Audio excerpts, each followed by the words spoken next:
Danganronpa.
Alright.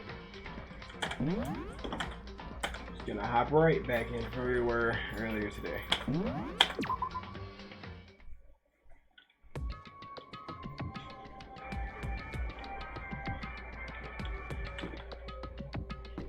Alright.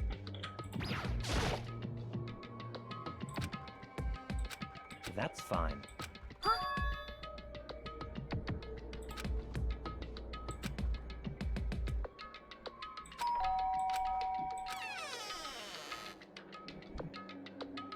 What do you want? It's Byakuya.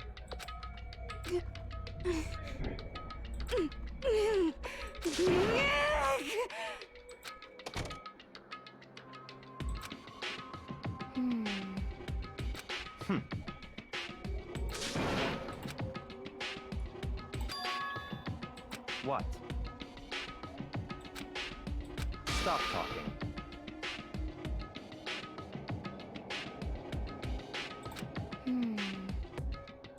Let's go.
A lot of coins in the room.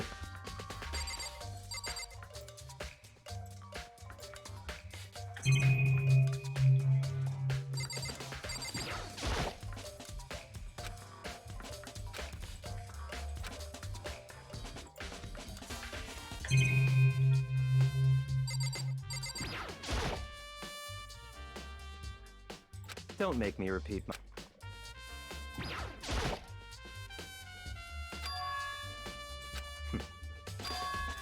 Let's go.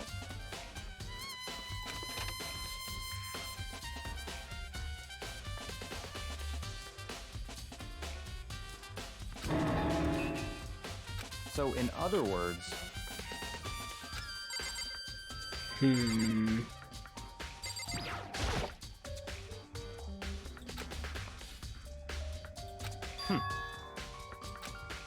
that's right.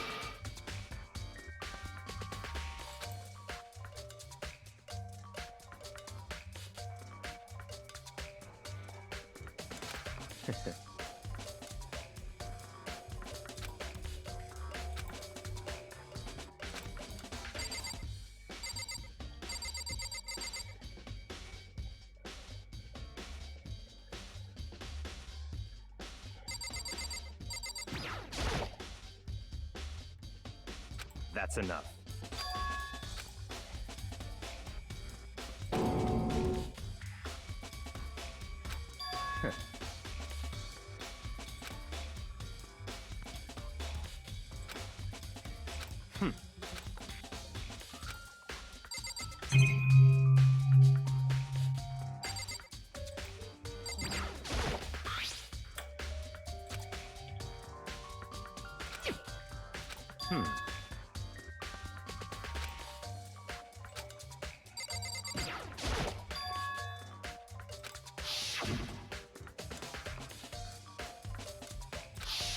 What?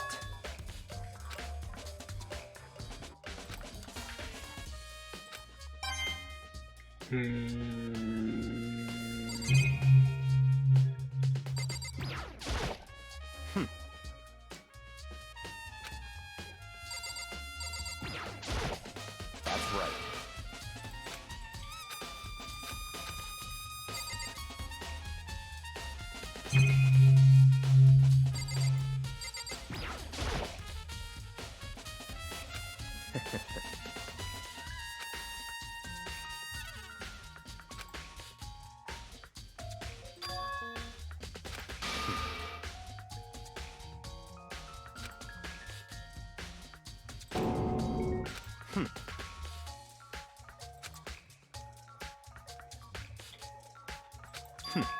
Interesting.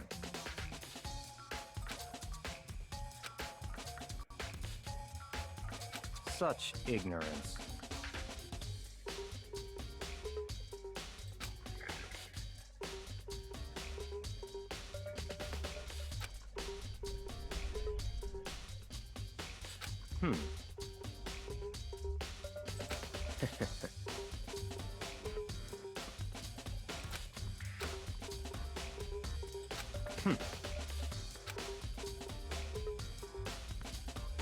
What?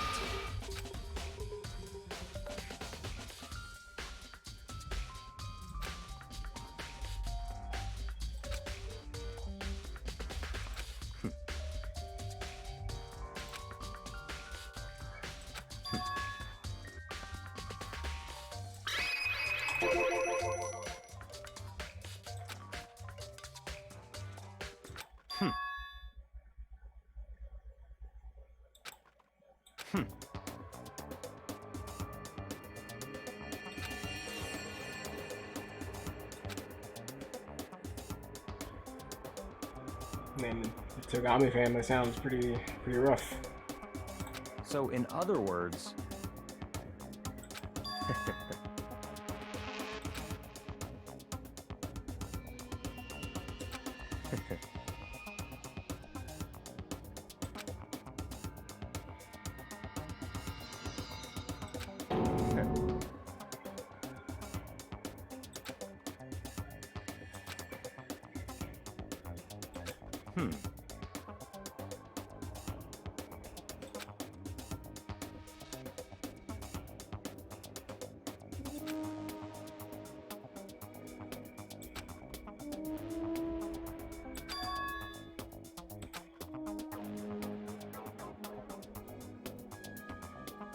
that's right.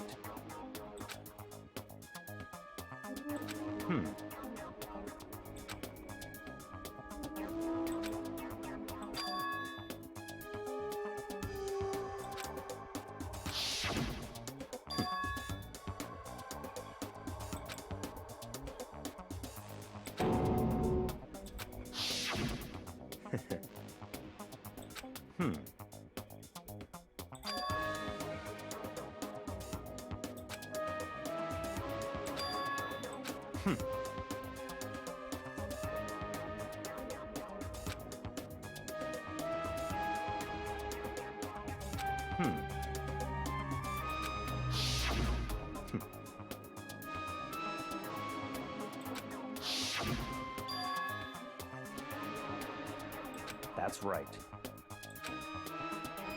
So, in other words...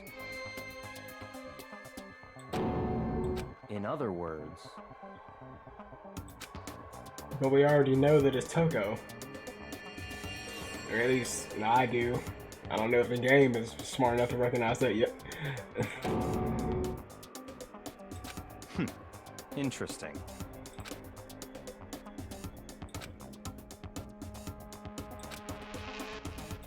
Such ignorance. Excuse you.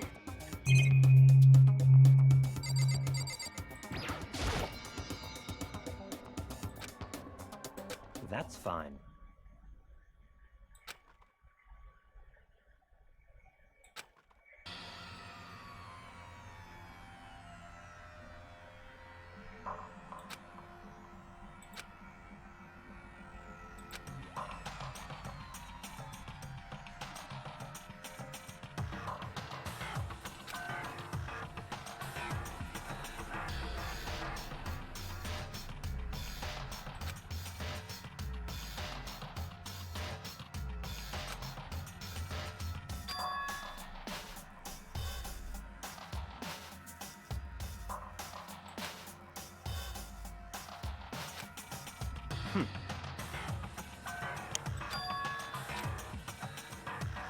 Is Chihiro's recorded in here already?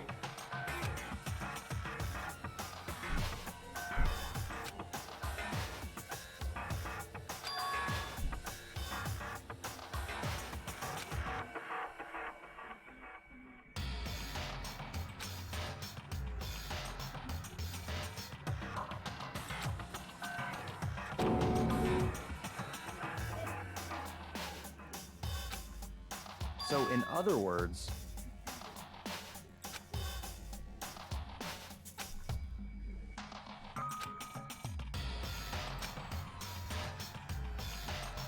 See, Byakuya already knows that it's Toko, I'm sure.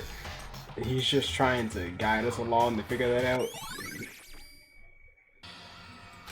Let's go. Which is a little annoying that I'm having to sit through all of this when I already know that it's Toko. But...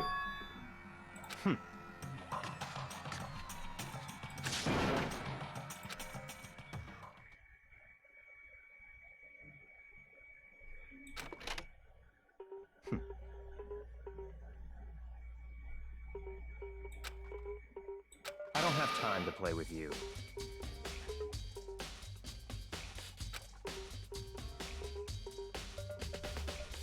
Goodbye.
I feel as if...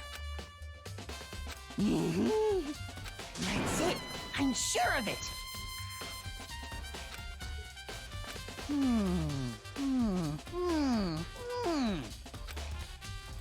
Well, it would seem...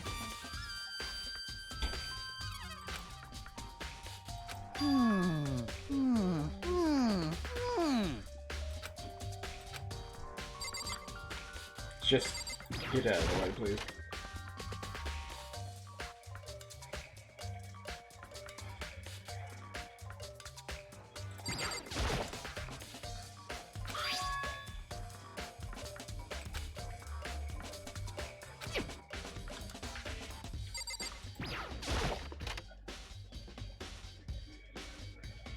Anyone at the pool?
Damn.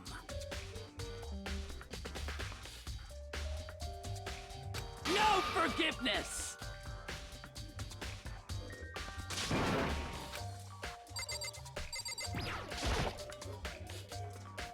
Indeed. However... Well... So then...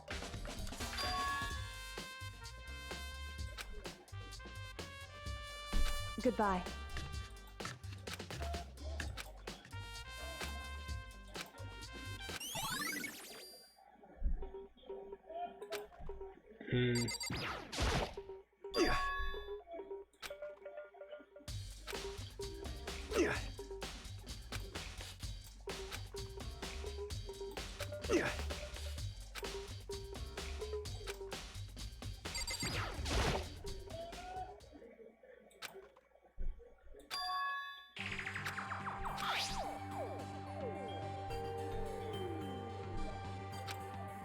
That's an extension cord.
Da-da-da-da-da!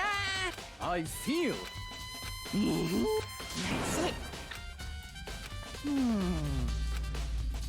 Well, it...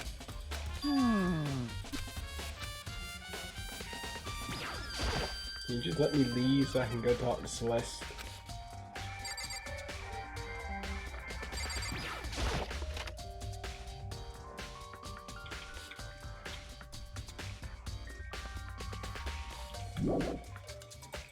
There's definitely nothing else in this main room here.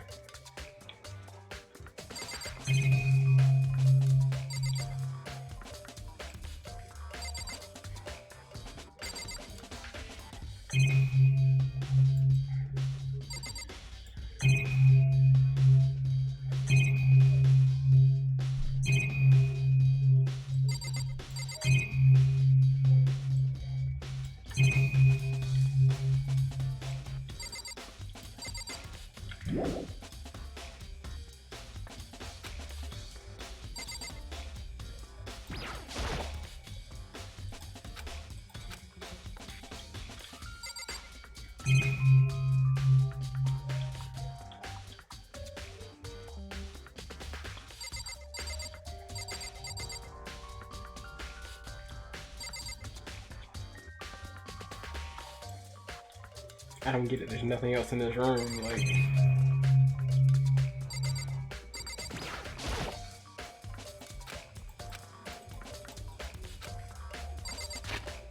let me leave.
Da-da-da-da-da!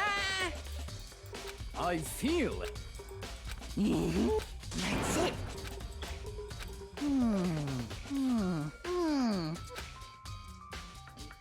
Well, it would seem...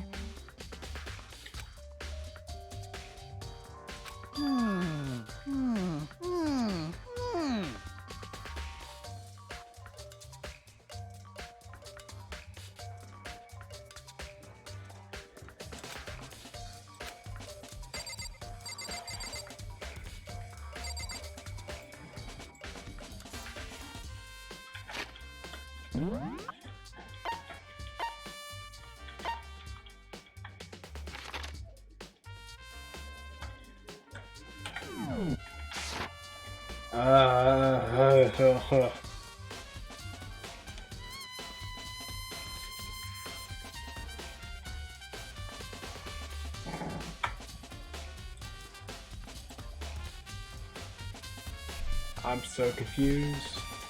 I need assistance. Alright.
Alright,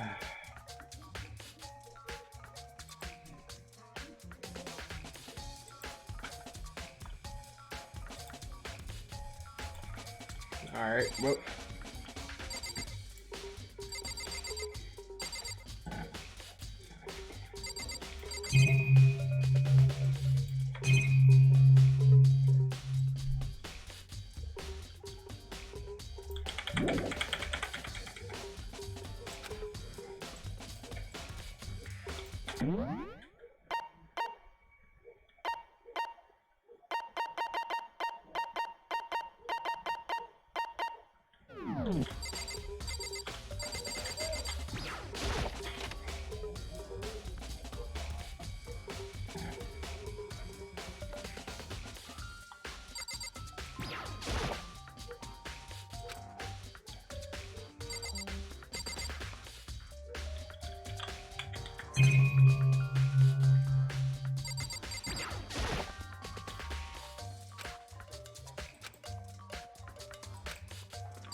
It says to talk I to this feel guy. as if It's the only thing That's it. I can I'm think sure of. of it.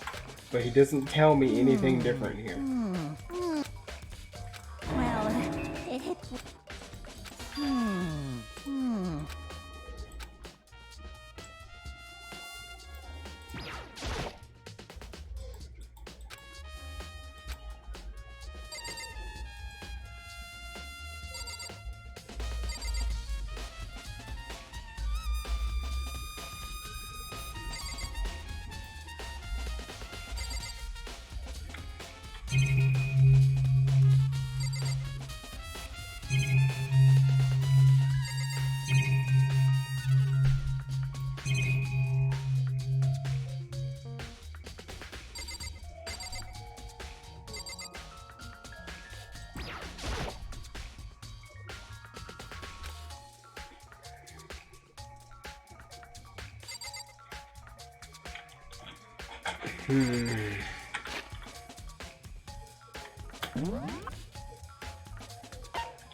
There's literally nothing else for me to like look at in any of these rooms, so why can't I leave?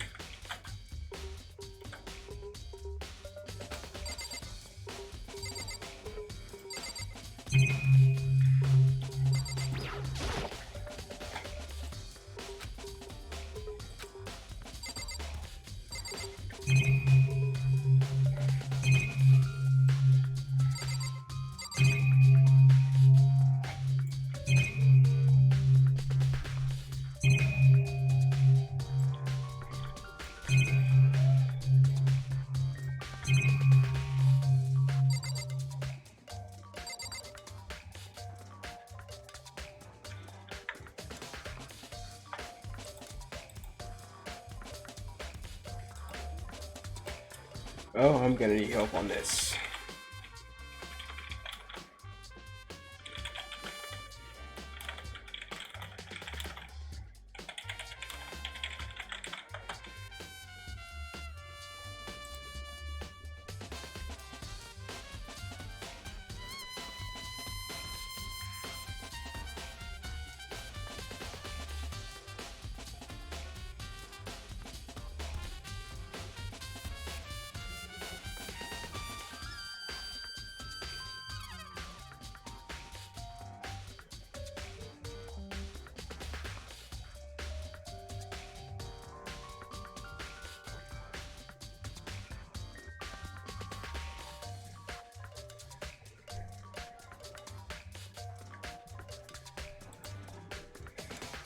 Uh.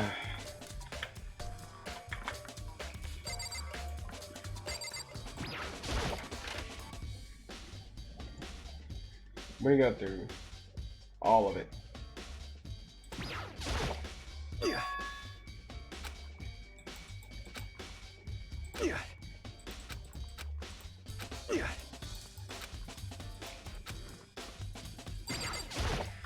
Yeah. Yeah. Yeah.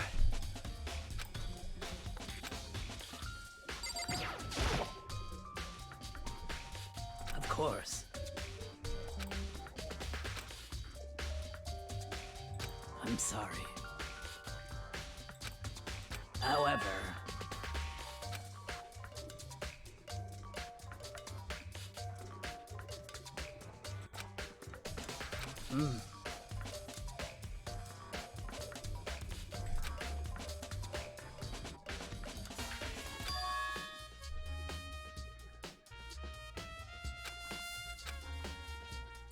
of course.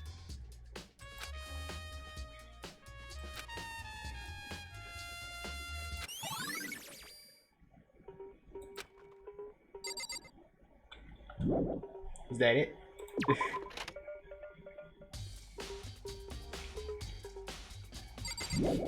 Wonderful. Get out of here.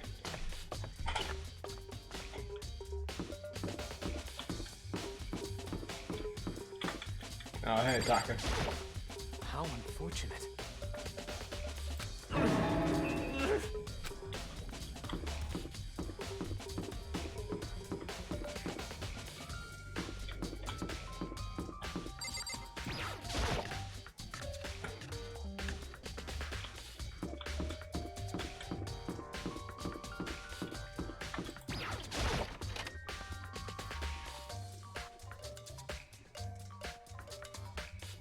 You.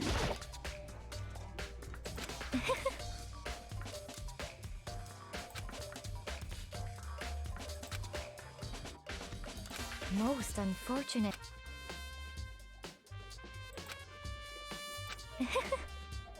Actually.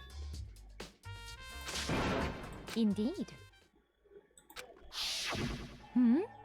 What are you doing out this late? Oh, I was just...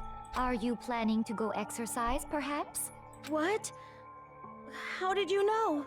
Because I can see a blue track jacket sticking out of that duffel bag you're carrying. Oh, you're right. Thanks. Well, I'd better get going. I'm kind of in a hurry.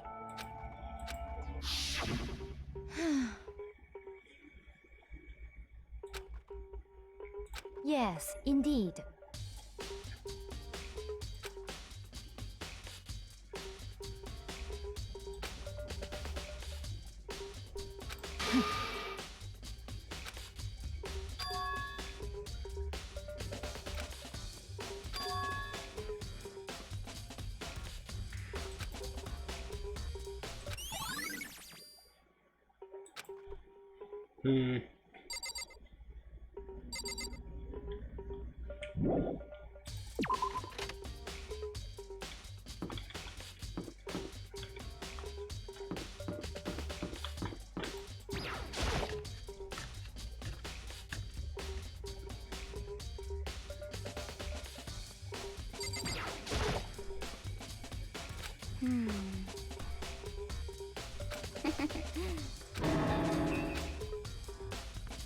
Yeah!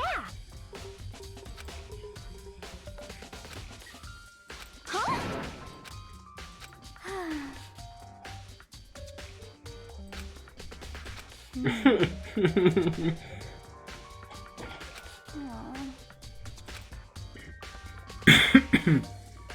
Well...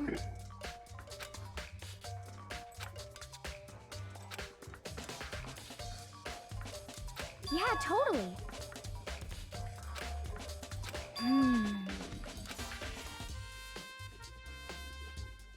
Ah!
I should probably talk to him.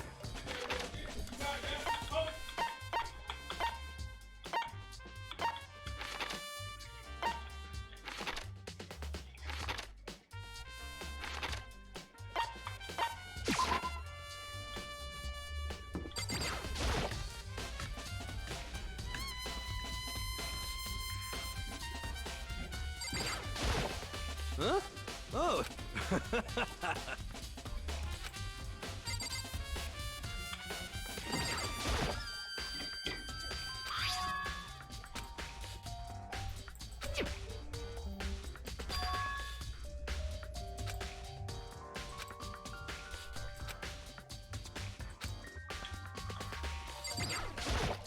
Huh?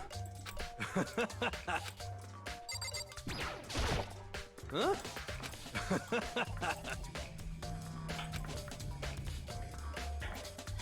Alright, whatever, dude.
I'm getting tired of waiting. Shall we just plunge right in? It's the moment you've all been waiting for! The class trial! You remember where to meet, right? Please go through the red door on the first floor of the school. See you soon!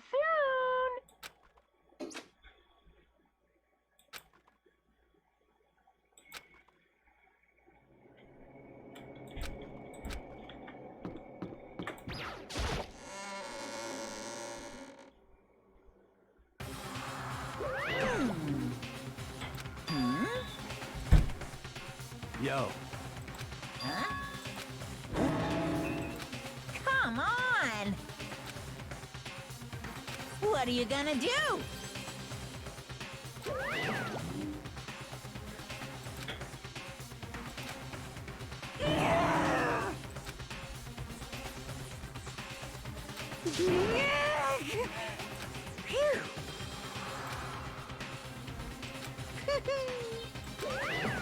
Let's go.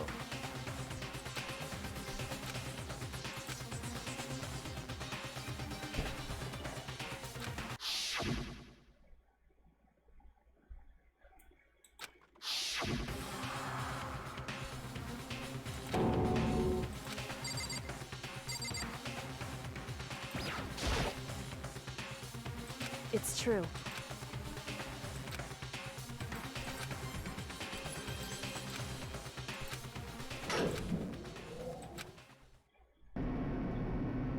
Round two.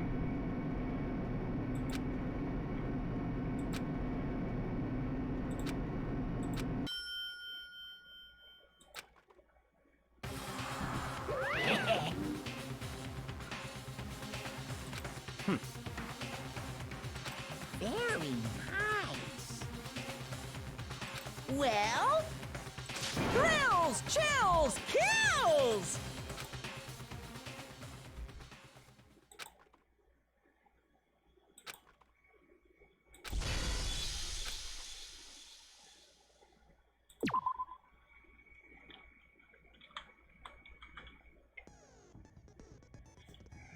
Alright.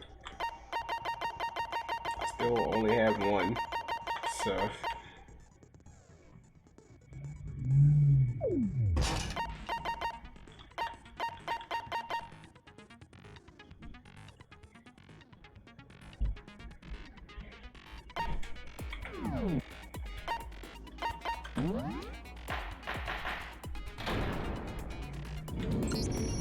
Let's begin with a basic explanation of the class trial. So, your votes will determine the results. If you can figure out who done it, then only they will receive punishment.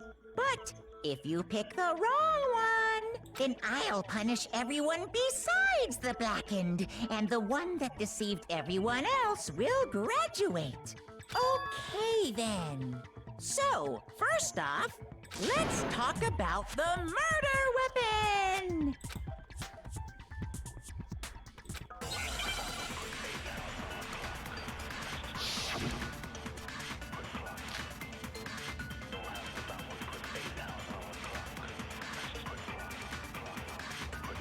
Chihiro's fatal injury.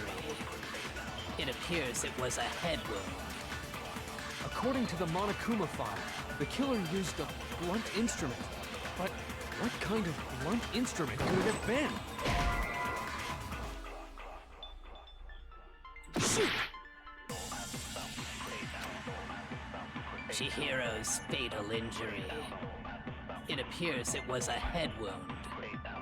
According to the Monokuma file, the killer used a blunt instrument. But what kind of blunt instrument could it have been?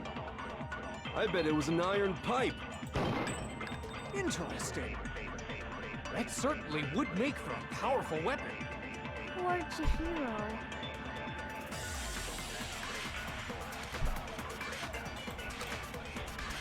Chihiro's fatal injury.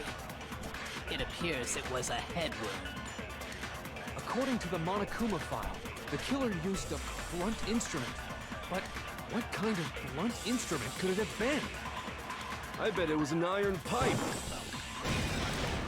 No, that's wrong.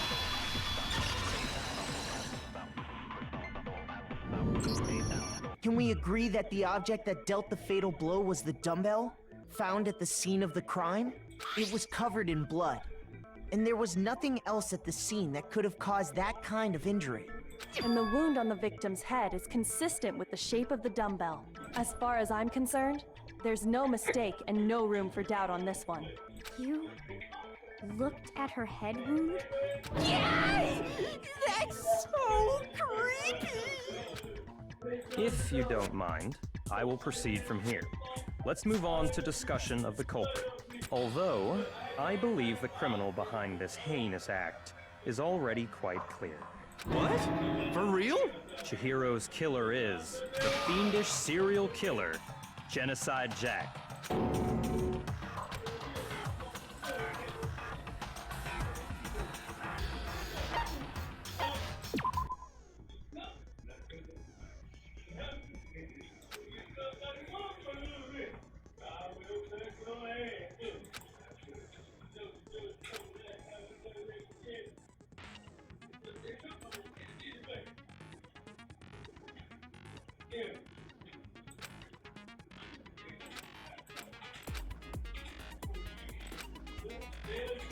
It's too much. I feel like I'm playing a shit first-person shooter in a fucking visual novel, man.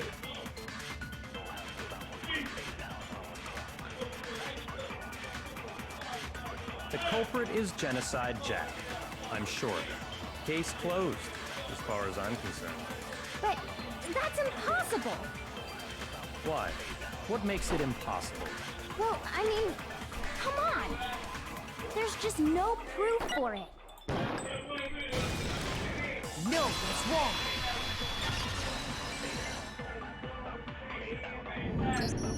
I might know one reason he could be involved. What? I found this file while I was looking around the archive in the library. I guess it's some kind of confidential file the police put together about the Genocide Jack case. What? That's kind of weird as shit, isn't it? What was something like that doing in the library? The why of it is probably more trouble than it's worth. So let's forget about that for now. More importantly, it outlines all the specifics of every Genocide Jack case in exceeding detail. According to the file, there appear to be two defining characteristics in every Genocide Jack case. The first is that a bloody message is found written at the scene of every murder. Oh, that's right. Food lust. No.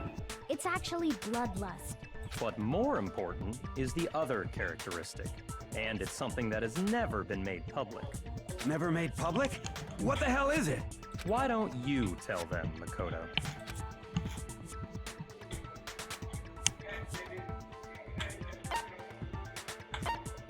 I got it! Apparently, in every Genocide Jack case, the killer suspends the body in a certain way. Other than the killer, the only people who know about this are the higher-ups in the police department. However, Chihiro was most definitely suspended in the same way. So, how did the culprit know about this when only high-level police officials were aware of it? There's only one logical answer I can think of. It's because the culprit in this case is the real Genocide Jack. No fucking way! You're saying Genocide Jack is one of us? Yes, in fact, it's Toko. What? Genocide Jack's true identity is Toko Fukawa. You lie! What? Hey, okay, wait, hold on a sec. Toko has, like, bloodophobia or whatever, remember? What kind of serial killer is afraid of blood? Is Toko Genocide Jack? The answer is yes and no. Another riddle? Man, why is this gotta be so complicated?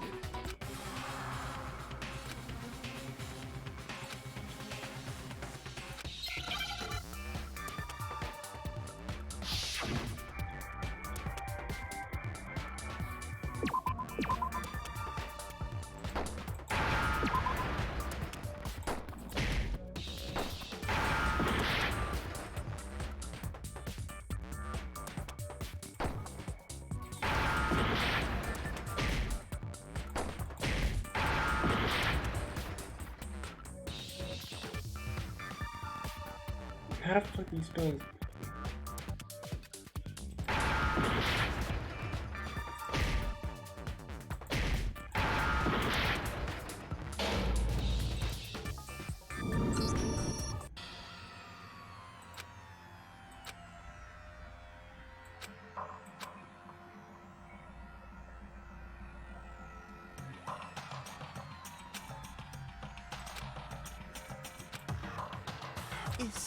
Is this...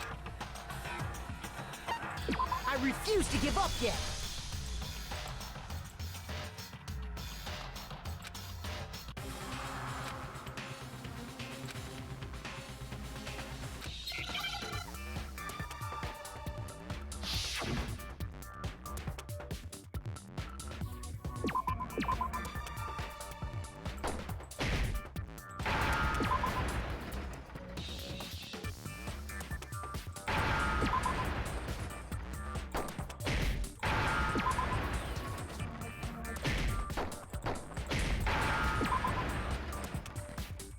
Now I understand. I feel like on the spot figure out how to spell schizophrenia. Is it because Genocide Jack has a split personality? Huh? I think I read that somewhere in the file too. They thought that the suspect might have, what did they call it? Dissociative identity disorder. Oh, okay. But still, to go and say that about Miss Fukawa is... Perfectly acceptable. Toko's strange behavior after seeing the body is proof enough that she has a split personality.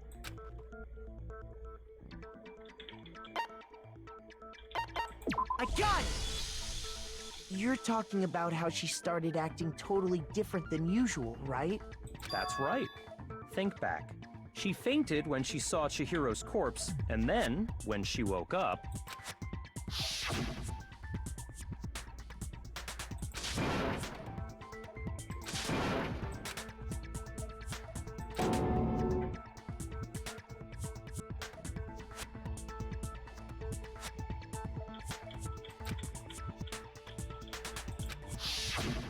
She was acting funny, that's for sure. That melancholy tone of hers completely disappeared. Don't go assigning adjectives to my tone without permission. Not to mention, once she regained consciousness and saw Chihiro's body again, she was utterly calm. In other words, within her is one personality that can't handle blood, and one that obviously can. So when Toko trapped herself in her room, it's because she was scared of Genocide Jack?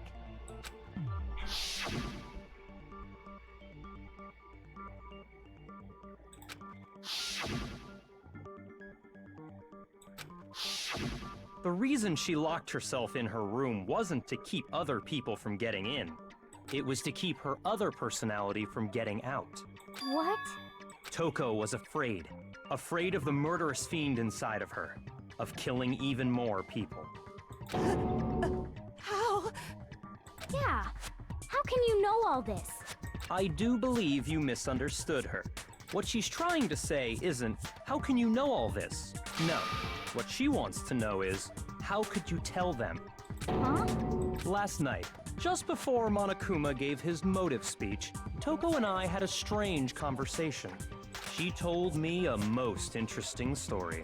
She said a murderous fiend lived within her, and she was afraid it could appear and attack at any time. And that trepidation is what's caused her to have such a bleak attitude. Isn't that right, Toko?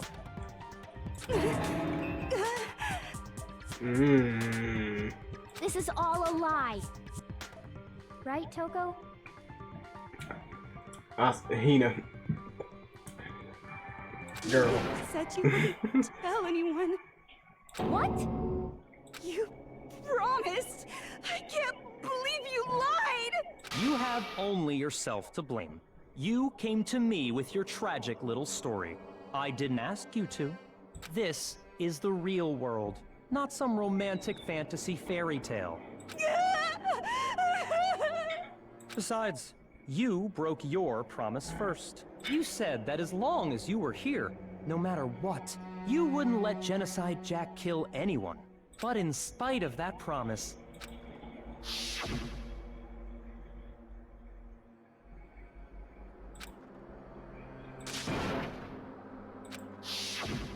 You said if I kept my promise, you would go out with me. That's the only reason I promised. How many times do I have to tell you? I never said that, but you weren't able to do it. You just couldn't resist that rush you got from killing, could you? I tried. I swear I tried to control it, But your efforts were useless. What a disappointment. I hate you. Well, the opening act is nearly finished. All that's left is to hear from the person in question directly. Person? You don't mean... Yeah.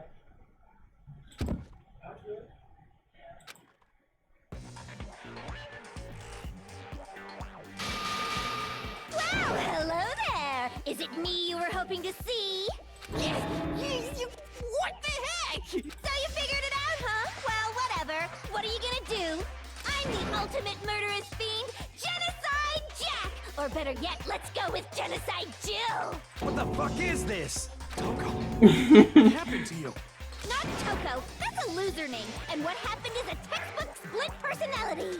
So what if one of them happens to be a serial killer? You should turn a blind eye to one's faults. That's insane. So intense. Like they say, sound in murderous mind, sound in murderous body. This one is so different from the one we've come to know. Yes, well, the world is composed of a front and a back, you know. Just like how every inning has a top and a bottom, or how in the depths of every truth lives a little lie. Behind every dark and gloomy soul lives another that shines as bright as the sun!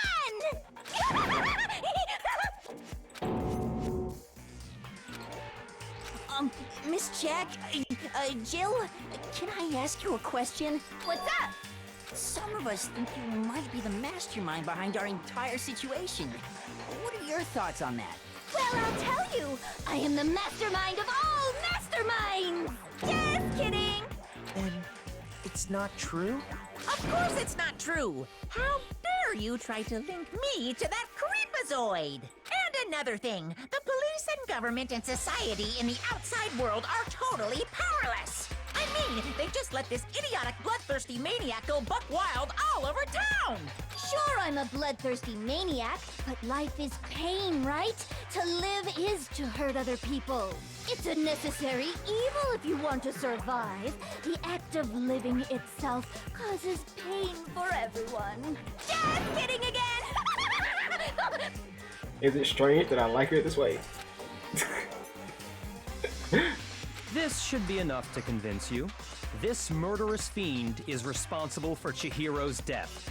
There's clearly a motive, so there should be no doubt. A motive? Remember what Monokuma told us? If someone didn't murder and graduate within 24 hours, an embarrassing memory or secret would be revealed. Well, let's assume that Toko's secret was about Genocide Jack. If a secret like that came to light, Toko's life would have undoubtedly been forever ruined. So she had a very clear motive to never have that side of herself exposed. Interesting. Very, very, very interesting. But sorry, as much as I hate to admit it, I'm not the culprit. But I cannot imagine anyone other than you could murder someone in such a bizarre fashion. Maybe so, but nevertheless, it's the truth. Do you really expect any of us to believe you? Yeah. I could never believe a word you say, you monster!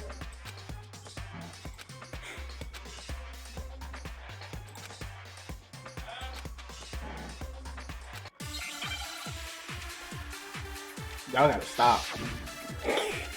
You gotta stop.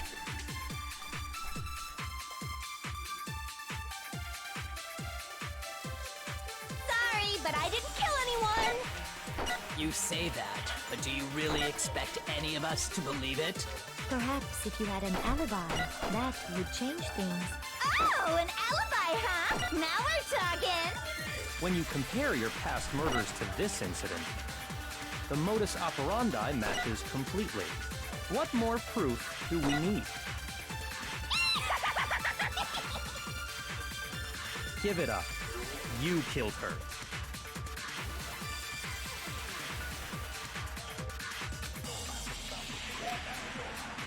Sorry, but I didn't kill anyone. You say that, but do you really expect any of us to believe it? Perhaps if you had an alibi, that would change things. Oh, an alibi, huh? Now we're talking. When you compare your past murders to this incident, the modus operandi matches completely. What more proof do we need? Son of a... Give it up. You killed her.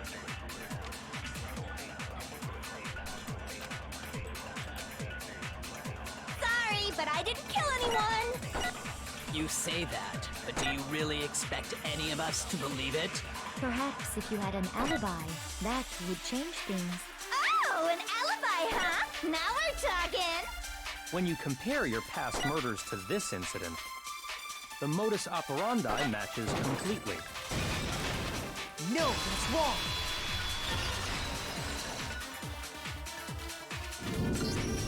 Are the methods of murder really exactly the same?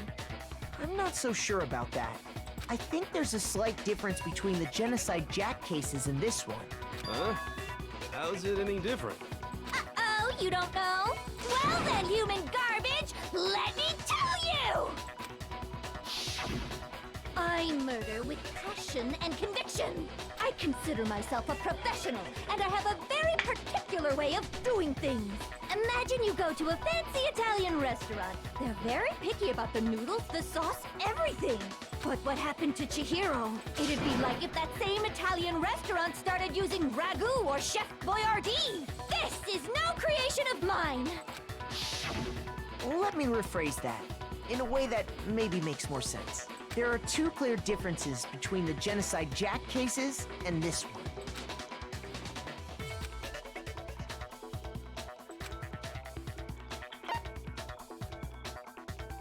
I got it!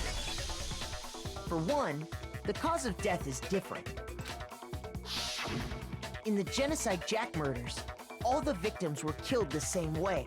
According to the case file, they were all apparently killed with a pair of scissors. But Chihiro died from a blow to the head, right? Ah, yes. That is remarkably different from the other murders.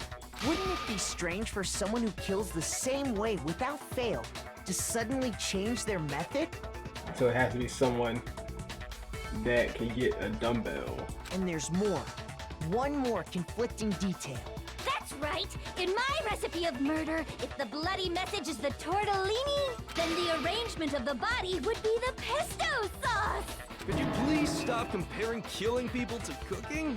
So, are you saying the other difference has to do with how the body was arranged?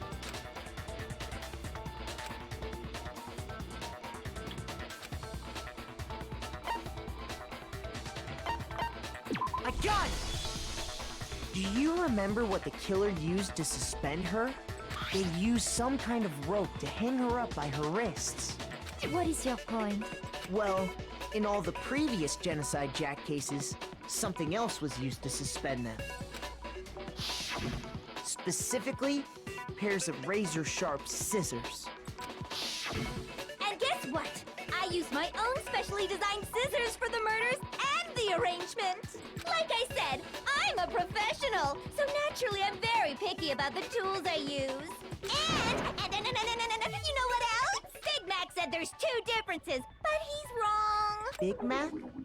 Are you referring to me? Listen up, Big Mac. There's actually one more difference. Huh? My word, you really didn't notice? Take a look at who the victims were in each Genocide Jack case. They were all dudes. Oh my god. There's a pattern there, just waiting to be discovered. A pattern? I just thought about that. I didn't even look at the pictures like that. Figure that out, and it'll be plain as death why I couldn't have possibly killed that little lolly girl.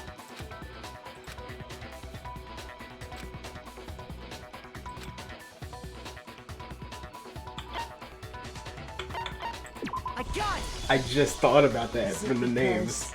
Chihiro was a girl? Bingo! Bullseye! Right on the money! What are you talking about? In all the Genocide Jack cases, all the victims had something in common.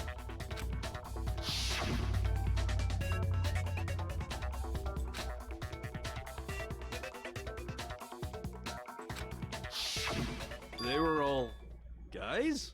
That's right! The people I kill with such passion and conviction are all adorable little men! I can't believe I said it! I'm so embarrassed! The hell is wrong with you? I can't help it! I'm just a full-throttle boy-on-boy fangirl, and the mopey side of me just hates it. But now I'm on the fast track to becoming a full-fledged fan madam! So, since Chihiro was a girl and not an adorable little man, you wouldn't kill her? Would an Italian chef suddenly start making ramen just because they're both noodles? Don't be stupid. I have too much passion and conviction to cross that line. That's the absolute reality of the one and only. We get it. You've clearly explained your hobby and your philosophy. But that's not all there is to it. It's a different matter entirely, when you're forced to kill in order to survive. Quiet, lowly cur! Lowly? Cur? I would never kill for a reason as petty as mere survival. And if by some fluke I did kill to survive, why would I bother with the message and arrangement? It'd make me the obvious suspect! That does make some amount of sense. Plus, whatever reason I have for killing, I would never leave out my prized scissors. Who would go out of their way to use a big, stupid, heavy dumbbell? Maybe you used the dumbbell because you couldn't find any scissors in the school? Any scissors? I don't just use any scissors. I only use my own set of high-class envy of the entire world scissors! Okay, whatever. There still aren't any in the school. Are you sure about that?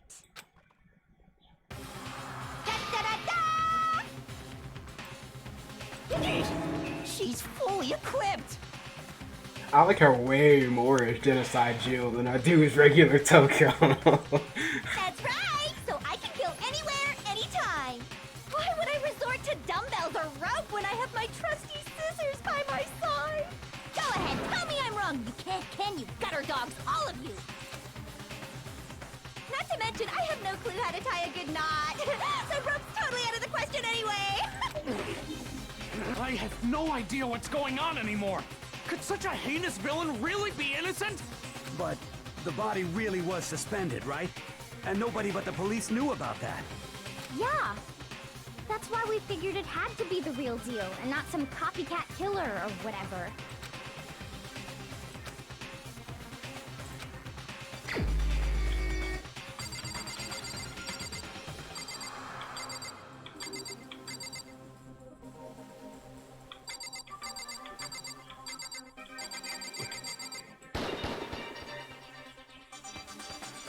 Shoot!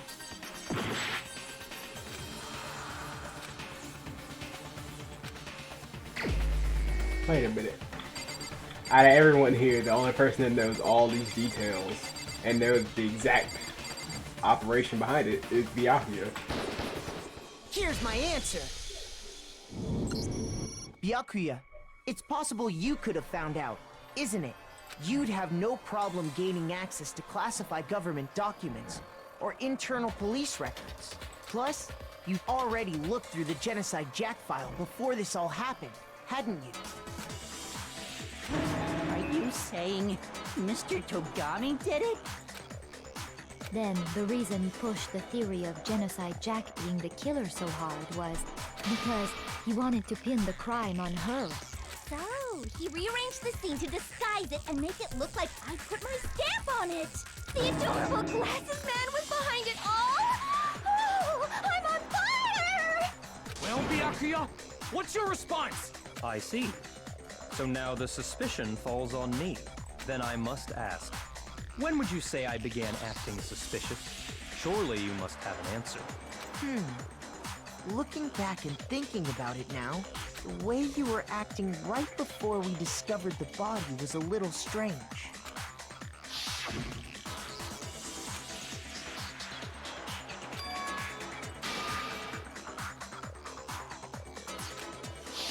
You wanted to go to the girls' locker room right away, right? But since you're a guy... I should have naturally thought of the boys' locker room first. Is that what you want to say? The victim was Chihiro, a girl. Hence why I said we should check the girls' locker room. But at that point in time, we didn't even know that it was Chihiro. Nothing strange about that, I'd say. On the contrary, there's something very strange. Okay then, what's so strange about it? Go ahead, share with the rest of the class.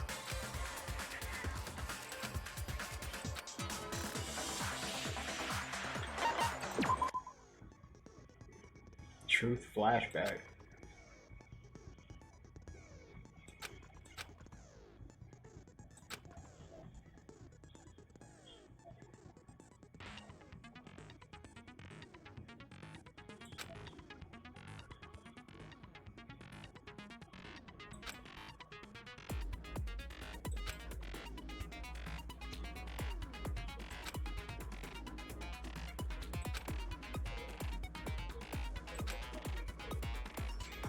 Oh my god, dude. This game is becoming too much in these trials right now.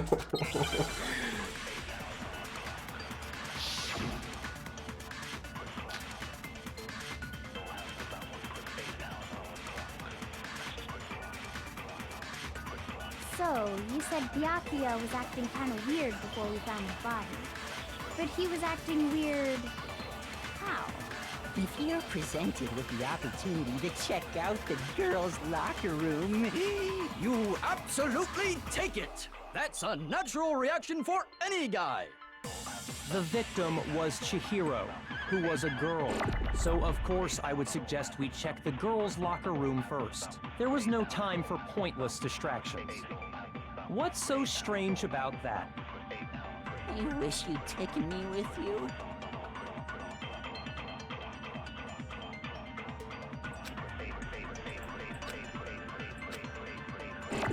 So, you said Byakuya was acting kind of weird before we found the body.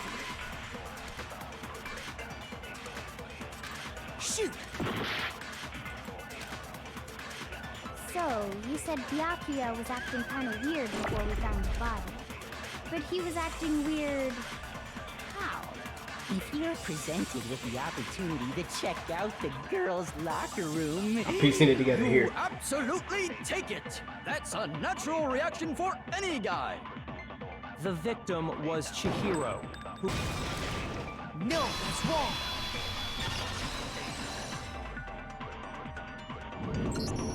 I'll tell you what's so strange about that. Because up until we actually discovered the body, we couldn't have known who the victim was. So your claim that you went to the girls' locker room first because Chihiro was the victim doesn't hold up. I see. That's a good answer, I must admit. Interesting. Very interesting indeed. But your reasoning is still too weak. Huh? What's wrong? Is that it? Surely you've got more than that. Go ahead, show us.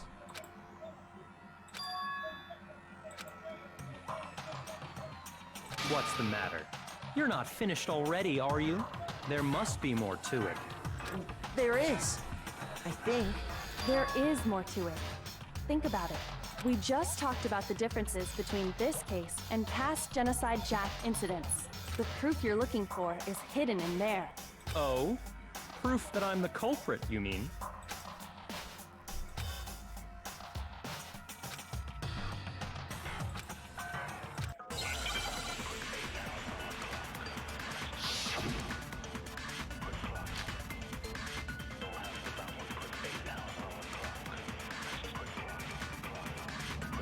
What? The difference between the cases?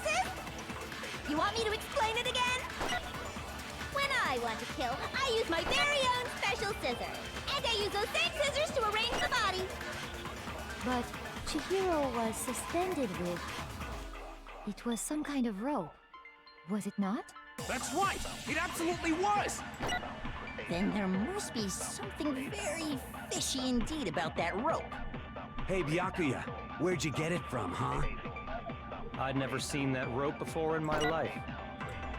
Obviously, somebody else must have had it hidden away somewhere.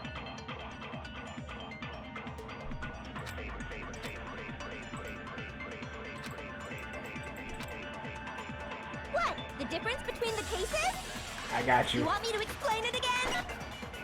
When I want to kill, I use my very own special scissors. And I use those same scissors to arrange the body. But Chihiro was suspended with... It was some kind of rope. Was it not? That's right! It absolutely was! Then there must be something very fishy indeed about that rope. Hey, Byakuya, where'd you get it from, huh? I'd never seen that rope before in my life. Son of a... Obviously, somebody else must have had it hidden away somewhere. God, I hate those things.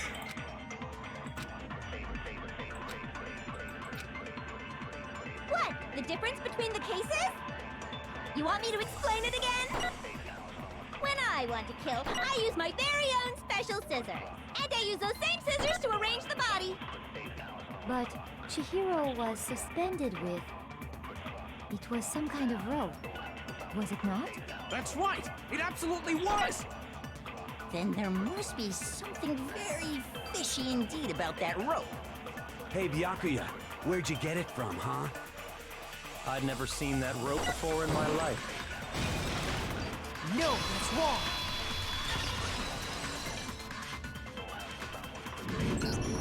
Actually, I'm pretty sure you have seen it before. Because, you see, that rope, or should I say, that extension cord? What? An extension cord? Byakuya, you've used the extension cord in the library more than once, haven't you? And the same extension cord that was in the library all this time went missing after the murder. And there's no way someone who uses that extension cord as much as you do wouldn't discover that fact. And Byakuya must be the one who took the extension cord. I can't imagine any other possibility. That's really what you think? Then your conclusion is something like this? I killed Chihiro in the girls' locker room, then hung her up and wrote that bloody message. I intentionally made it look like Genocide Jack was behind it. Is that about right?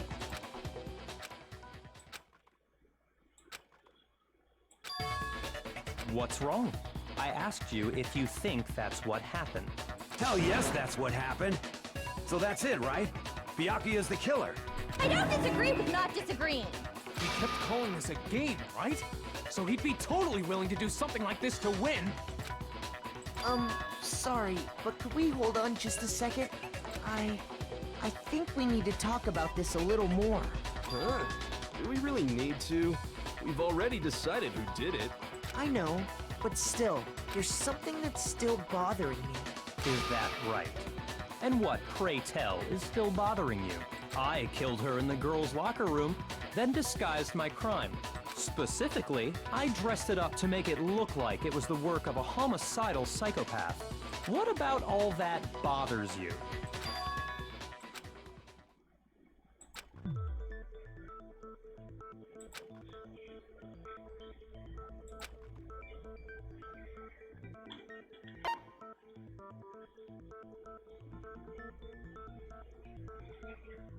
Okay.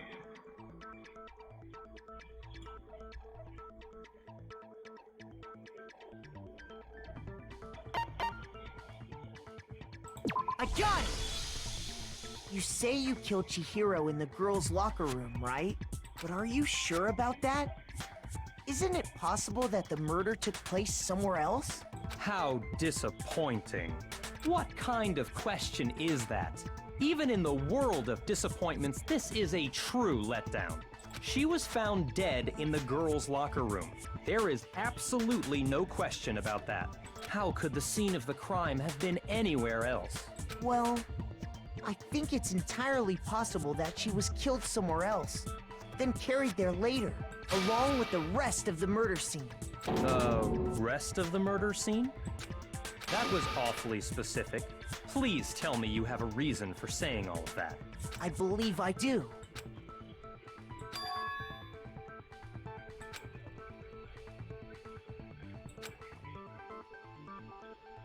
Hey, don't just move on without permission! What do you mean she was killed somewhere else? Come on, Makoto. If there's any chance the murder took place somewhere else, let's see the proof.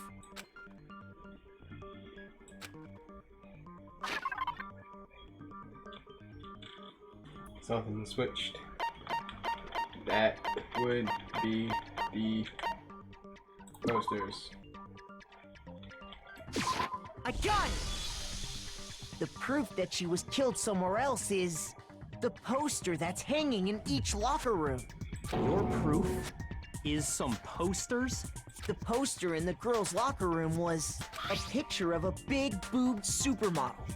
But don't you think that's kind of strange? Why would the girls' locker room have a poster like that? I bet those massive jugs of hers were totally fake! Meanwhile, the boys' locker room had a poster of the super popular boy band Tornado. Again, that doesn't really seem to belong in a boys' locker room. So you're saying that maybe the posters were switched? And there's one other thing I noticed about the locker rooms. You know what I'm talking about, right, Sakura? You're referring to my protein coffee, aren't you? Protein coffee? While I was in the girls' locker room earlier, I spilled some protein coffee on the carpet. But I noticed that after the murder, the stain had been totally scrubbed away.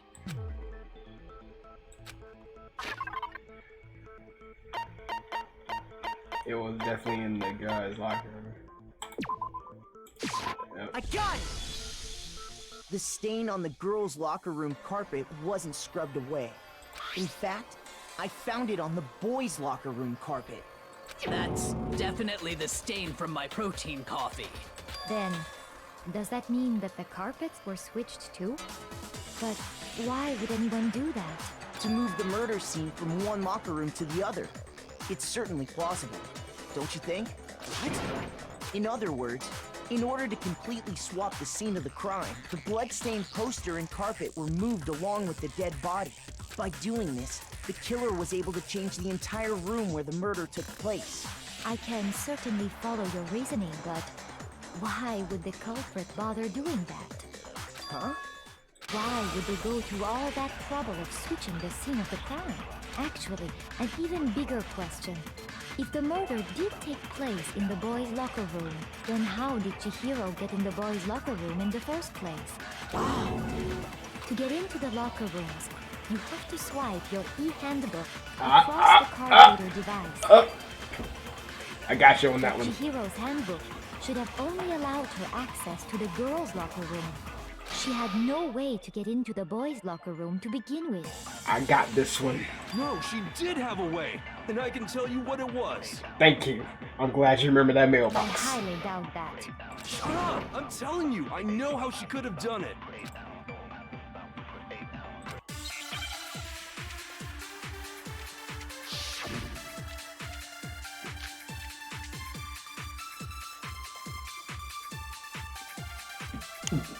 Is it really possible? Could Chihiro really have gotten into the boys' locker room somehow? Ah! I got it! She must have hacked her e-handbook!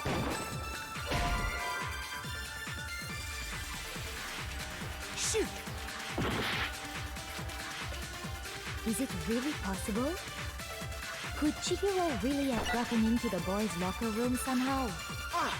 I got it! She must have hacked her e-handbook! She was the ultimate programmer, after all. I'm sure that would have been no problem for her. No, I don't think that's it. She used the thing that was in the main hall. Huh? What thing?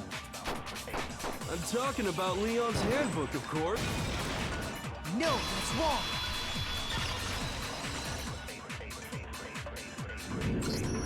No, I don't think Chihiro used Leon's handbook. Why not? Because Leon's handbook was broken. Oh.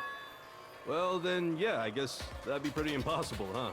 I am struck silent by how quickly you gave up. Plus, isn't there a regulation against using someone else's handbook? Actually, the rule states that loaning your handbook is prohibited. It says nothing about borrowing one. In other words, you could borrow a dead person's handbook all you want, and you'd be safe. Yup. Hit the nail square on the noggin. Of course, if it were broken, that wouldn't make any sense anyway. So then, she must have hacked hers, like I said. She used her ultimate programmer skills and... Psst! You can't fix an e-handbook. The instant you open one up, a security buzzer starts blaring. So, if she didn't use Leon's handbook, and she didn't modify her own handbook... Maybe Mr. Naegi's initial assumption is just wrong? No. She's a dude. It seems like there's no way she could have got into the boys' locker room. So I guess so. This is actually an assumption that I kind of figured out a little bit a while ago. Close to when we started this trial. The moment Celeste gave the background of her trying to go into the room, she had a track jacket. But it's like... she was always going and trying to avoid the girls. And according to Hina, she never made any contact with any girls but had no problems talking to guys. So my instant thought was, maybe she's a dude.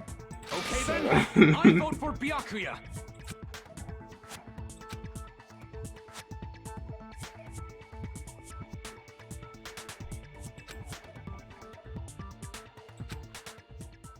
Hold on a second. I agree with you, though. I think you're on the right track. This is too much.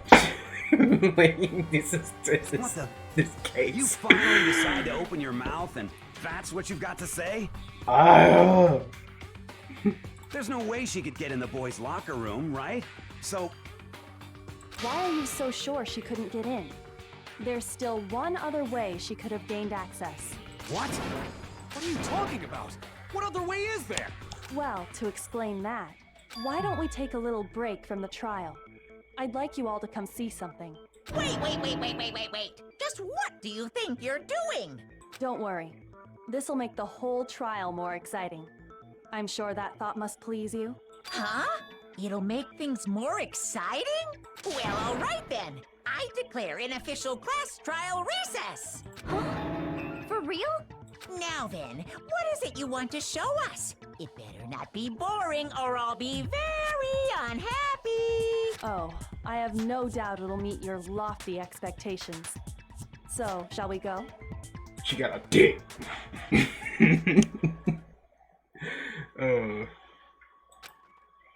That would be great, but I doubt we're gonna do that.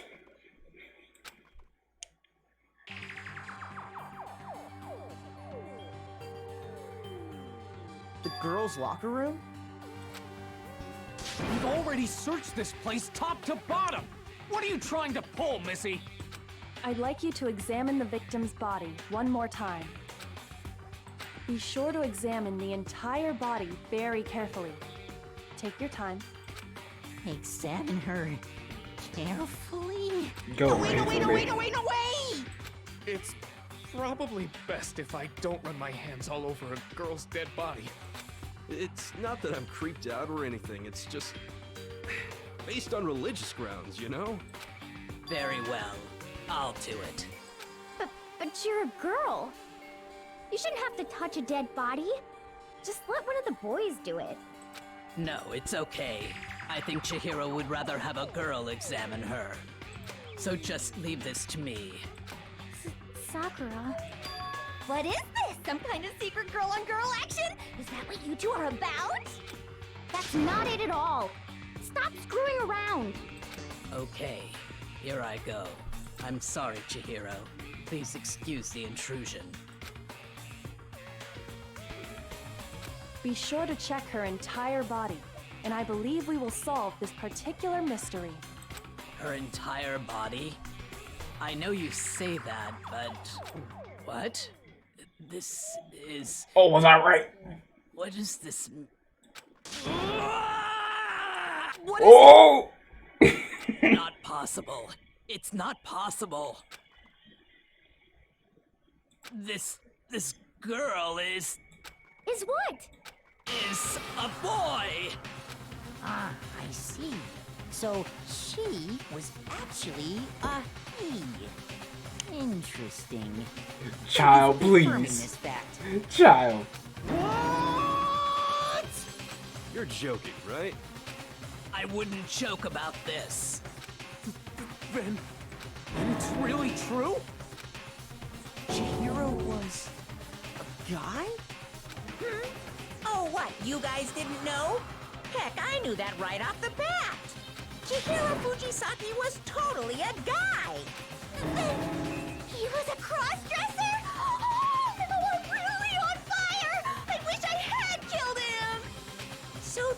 what Kyoko wanted to show everyone, huh? Interesting.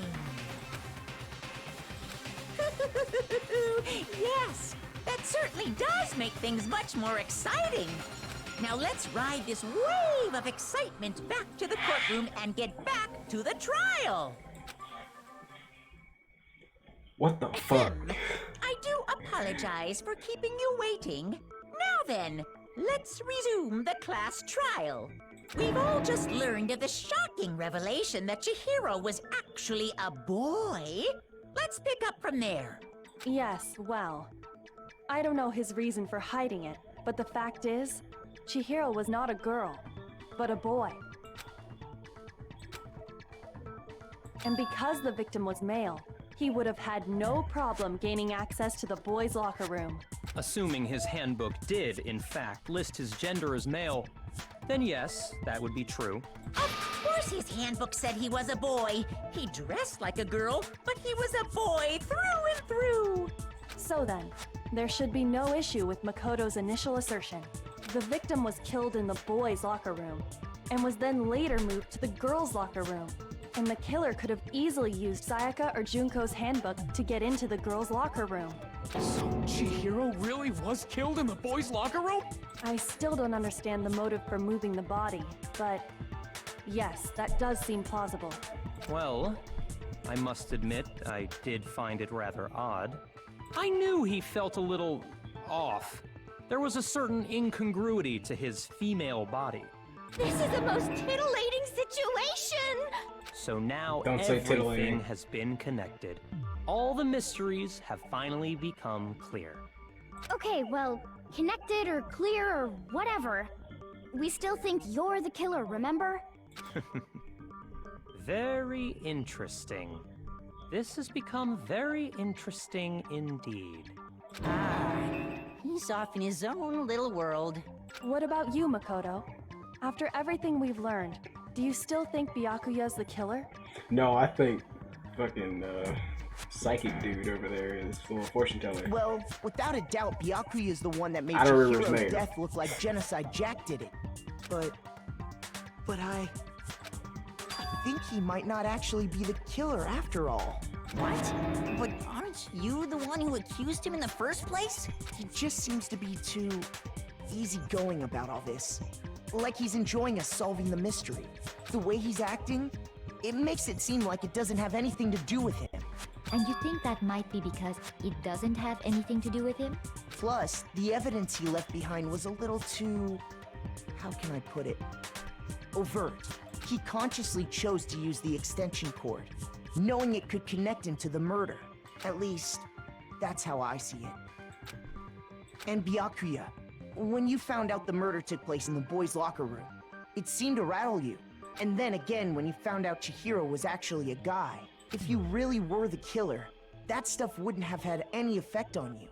So that's your thinking, huh? Well, it bothers me that you don't have more concrete reasons, but it's fine. I guess I'll mark it as correct for the time being. Mark it as correct? He's right. I am not the culprit. I just happened to come across the corpse in the girls' locker room and decided to alter it. Are you fucking with us right now? No, I am not effing with you right now. I'm telling you the truth. Well, I find it very hard to believe. Go ahead. Find it very hard to believe. You're free to be executed along with the rest of us. If you're really telling the truth, then why? Why do you do that to his body? My reasons hardly matter right now. Uncovering the culprit is much more important, wouldn't you say? Now then, if it wasn't me, who was it? Well, I don't think I can say for sure without talking about it a little more. We're seriously gonna keep going? We're all good, aren't we? I thought it was clear Byakuya did it.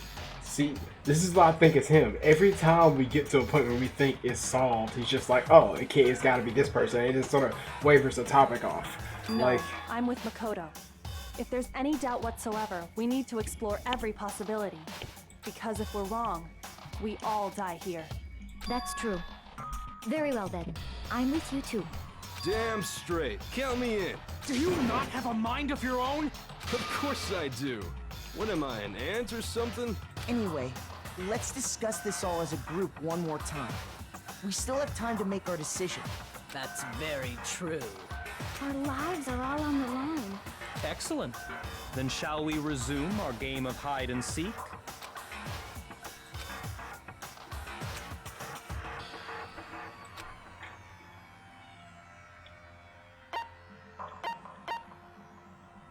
I got it!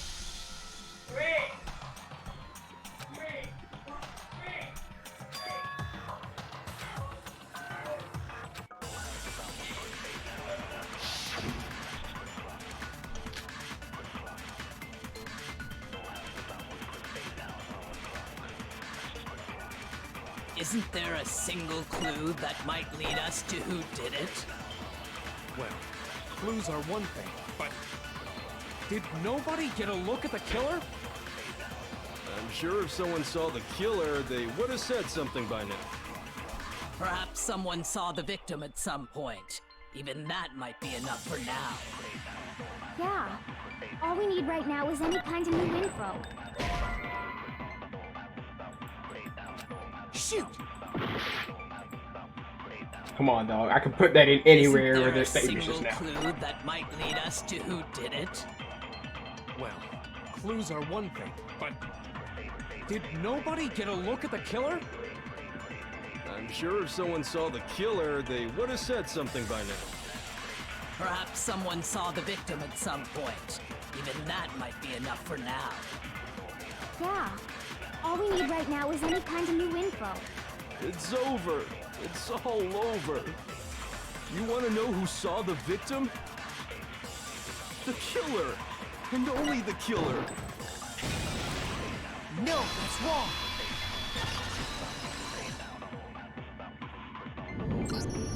I believe someone else did see the victim before he was murdered. What do you think, Celeste? Now that you mention it, yes. I did see him. Huh? Really?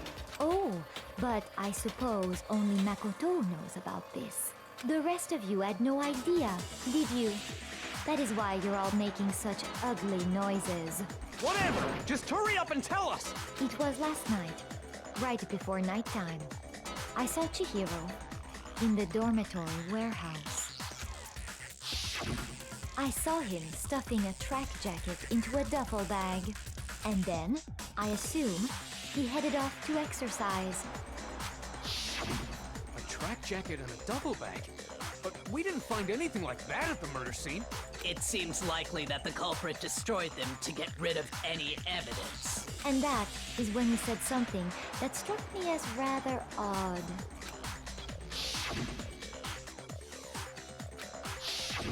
Chihiro told me he was in a hurry, but why would he be in a hurry?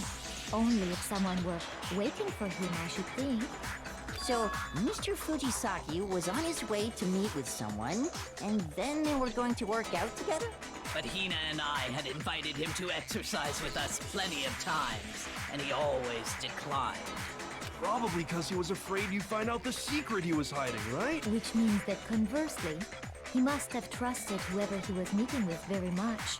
Enough so that he was willing to risk his secret being revealed. What a marvelous friendship! The point is, whoever he met up with is the culprit, right? So we just gotta figure out who it was. But knowing what we know, I can't even guess. No.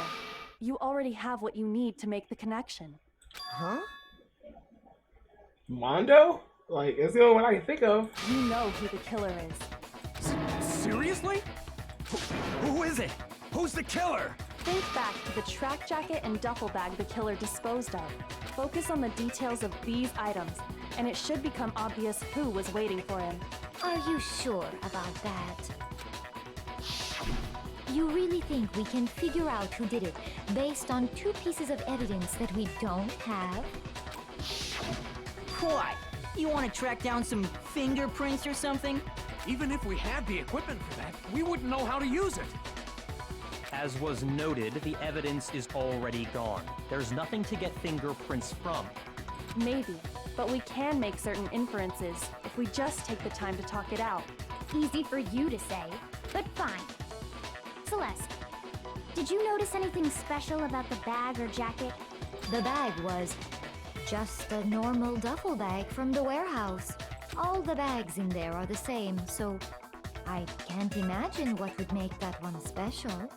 Well, if I remember right, there was a decent variety of tracksuits to choose from.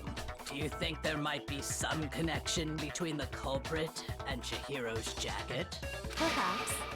Let's explore that and talk a bit more about the jacket he took.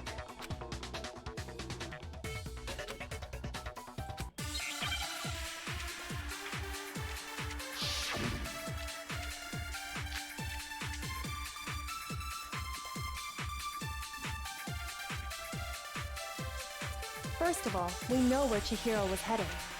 He was on his way to go exercise.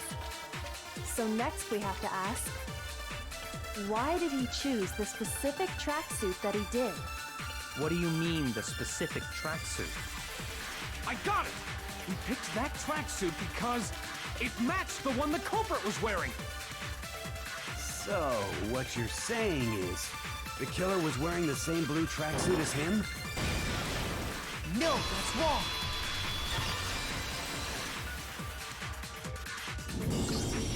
Hold on a second, Mondo. What did you just say? Huh? What'd I say?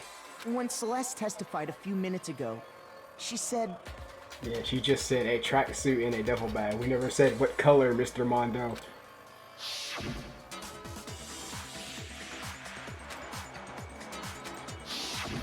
She never said anything about the jacket's color. So why did you say Chihiro's blue tracksuit? What are you... You just... Hey, Celeste. What color was Chihiro's tracksuit? As a matter of fact, it was blue. And before we began the trial, did you tell anyone that? The only one I told about any of this was you. Then, Mondo, how did you know what color Chihiro's tracksuit was? Because I just... I'm sure he saw the clothes at some point in the investigation. No, that can't be it. The bag and clothes were surely disposed of by the time we began our investigation. Then the only reason he could have known what color the tracksuit was is if he saw Cherry with it before he died! That's the only possibility! Cherry? Are you talking about Chihiro? So, how about it? Did you see the tracksuit or didn't you? Just by chance. I just happened to see it last night. Alright. He walked past me, and he was carrying the tracksuit in his hands. No, that can't be it either. According to Celeste's testimony,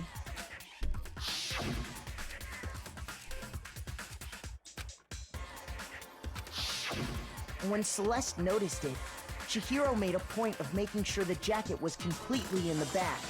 If you just ran into him briefly, you couldn't possibly have seen what color the tracksuit was. Yeah. It would appear you've dug your own grave.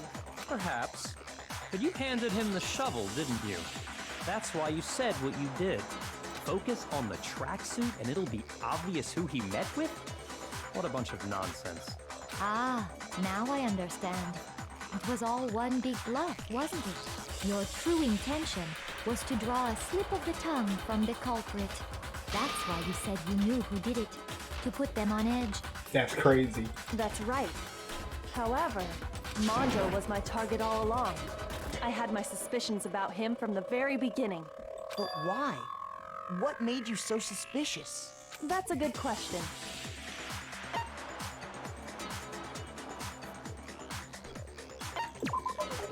There was a certain turning point. Maybe you didn't notice it, Mondo, but you tend to refer to men and women differently. You only call guys dude. For girls, it's chick. And after he was killed, you happened to refer to him as dude. Once I picked up on that, it occurred to me that Mondo knew something we didn't. You noticed such a tiny detail? Are you a witch? She's a witch! You're positively frightful! No, I'm not the frightful one. Not nearly as frightful as someone capable of murdering a friend. Mondo, was it really you? Did you really kill Chihiro? I didn't kill anyone! You've been all over me, judging everything I say. putting words in my mouth. What gives you the right to treat me like a goddamn criminal? Yeah! He would never do something like that! This is a false accusation! It's true. My reasoning on that is pretty shaky. That was fast. Well, this does present us with a problem. It seems we are all out of leads. My time has nearly come. That's what my little ghost friend is telling me. Oh yeah, that reminds me. Hifumi, weren't you telling me you found some evidence? Really? What kind of evidence? Actually, you know, now that I'm thinking about it here calmly, it might not be all that relevant. Jeez, does your confidence just get up and walk away? It's fine, man. Just tell us. If you really insist, then... Here it is. What do you have there? It happens to be an e-handbook. I found it laying on the ground, so I scooped it up.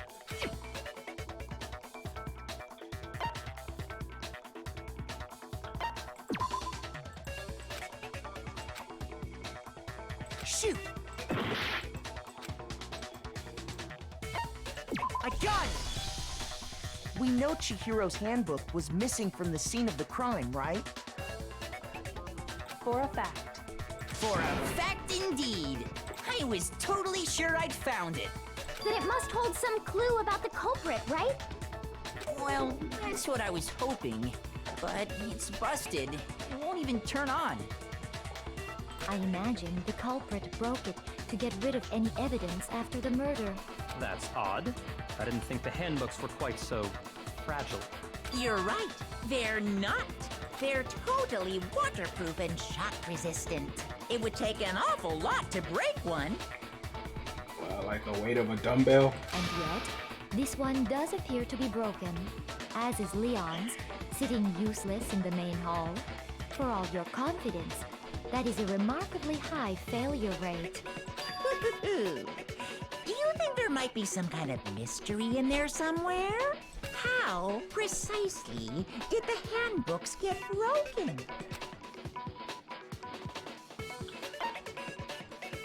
I got it! You already told us before that the handbook has one weak point, didn't you? Ah, you remember that?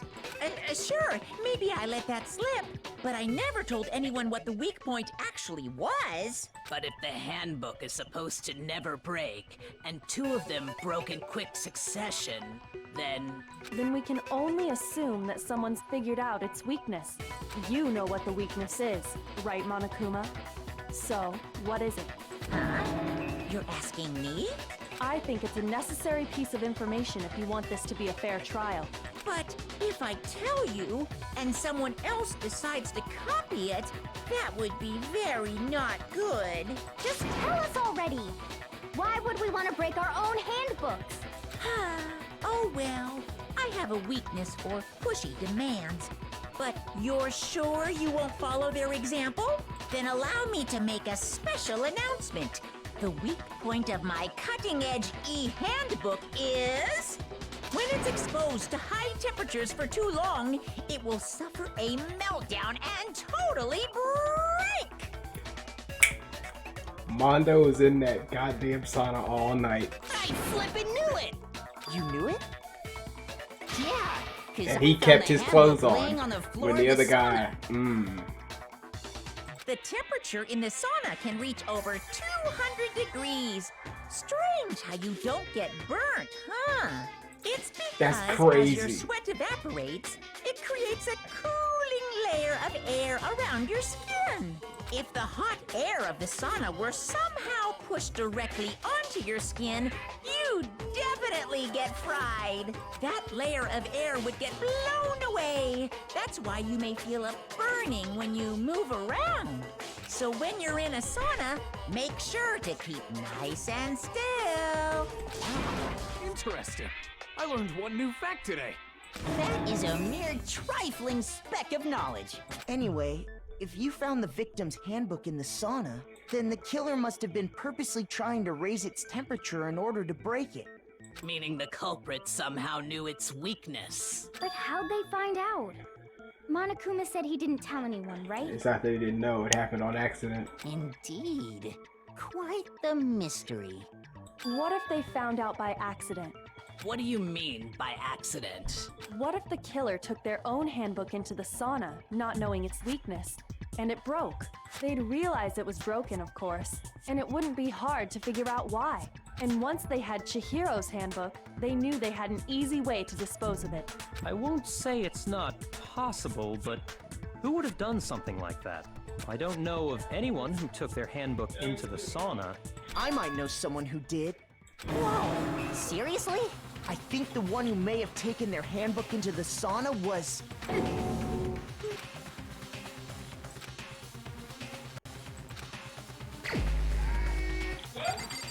That one was definitely Mondo. As much as it could be Kiyotaka, in the scene, he had already taken his uniform off. Mondo did not, which means he has somewhere to actually store his e-handbook. Here's my answer.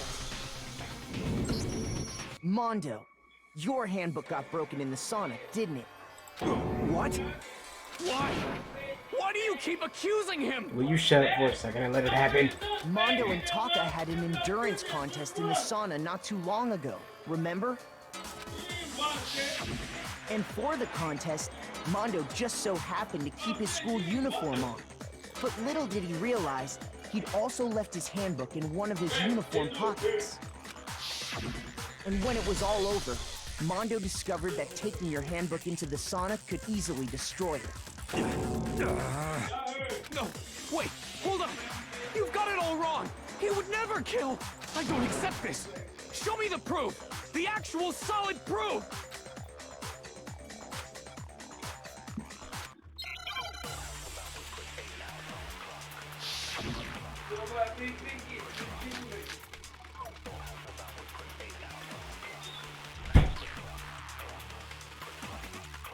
Let's test Makoto's assertion. If what he says is correct, then Mondo, you broke your own handbook. In other words, if Mondo's handbook is actually broken, then that proves that what Makoto said is right. Well, my goddamn handbook works just fine. See? Look! Makoto was wrong after all! Mondo wouldn't hurt a fly!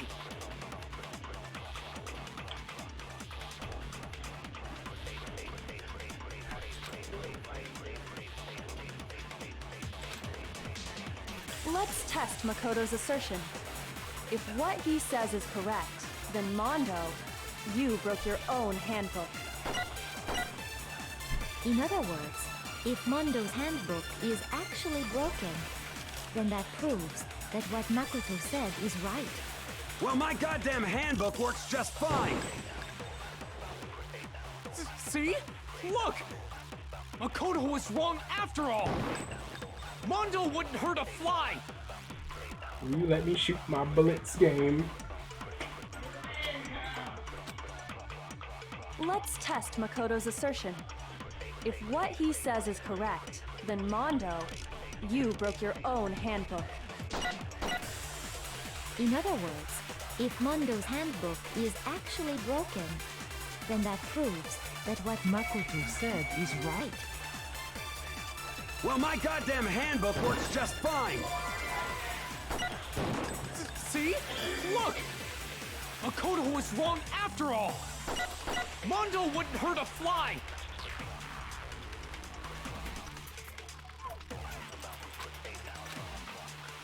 Let's test Makoto's assertion. If what he says is correct, This has gotta be it. then Mondo, I'm you broke gonna your try it. own handbook.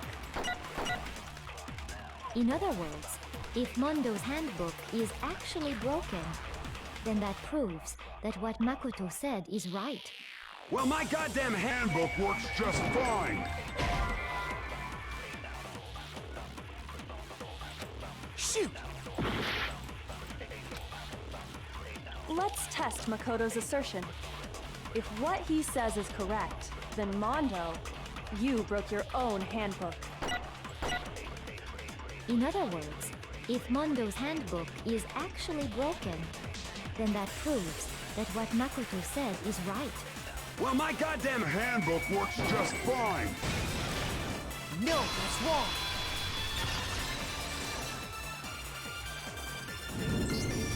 Mondo, the handbook you have right now, is it really yours? The fuck is that supposed to mean? The broken handbook that was in the main hall, isn't that one actually yours? What the heck are you talking about? What I mean is, I think Mondo swapped his handbook out for one that actually works. I think he took Leon's handbook and replaced it with his own. After all, Monokuma said himself that Leon's handbook never should have broken. That's right! The punishment it suffered wasn't nearly enough to destroy it. So then, the broken handbook in the main hall is actually Mondo's, which would mean that the handbook Mondo has right now is actually Leon's, yes?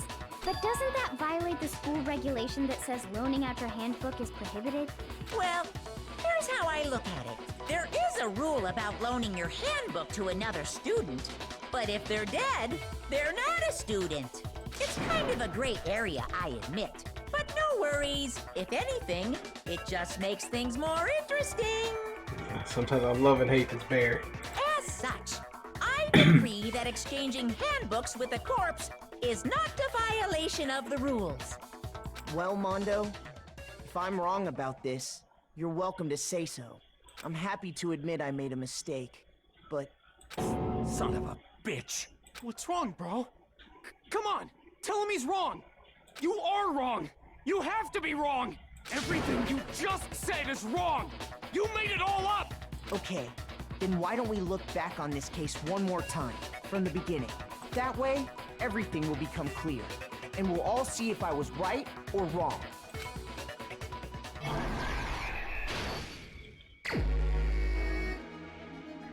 Oh, great, the hard part.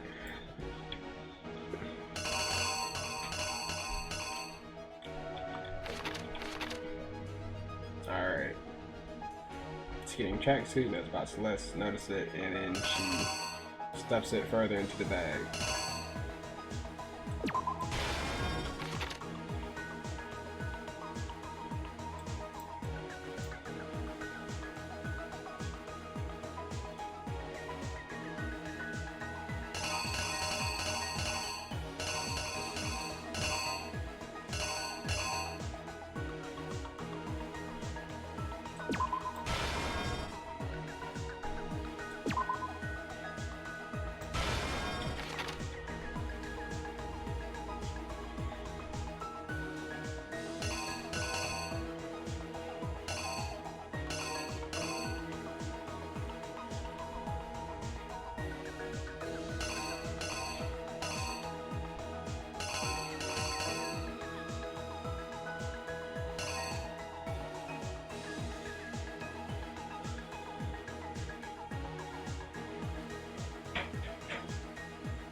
This one's too weird. I'm gonna go from the back to the front.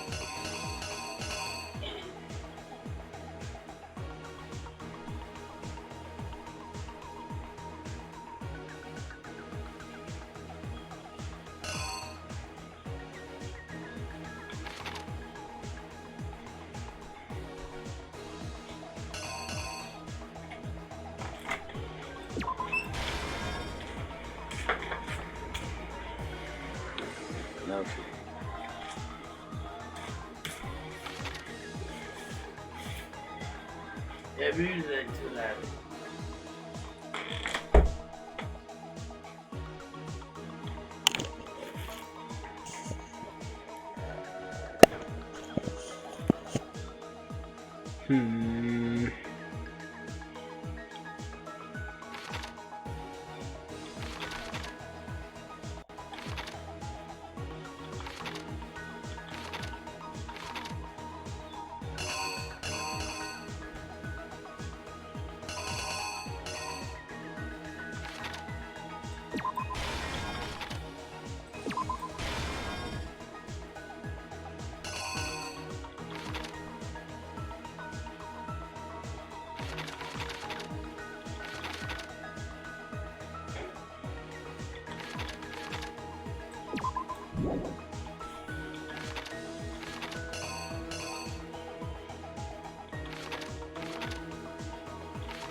This is all wrong. Why does he gotta... First, let's take a look back to before the incident. Last night, Celeste saw Chihiro in the warehouse, correct? At the time, she was apparently stuffing something into a duffel bag. That something was a blue tracksuit. You can confirm this, right, Celeste?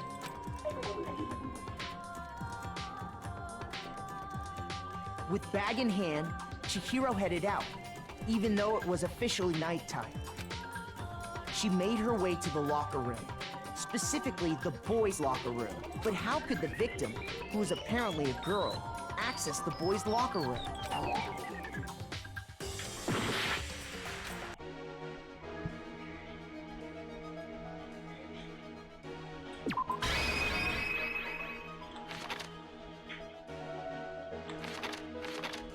Here's exactly what happened.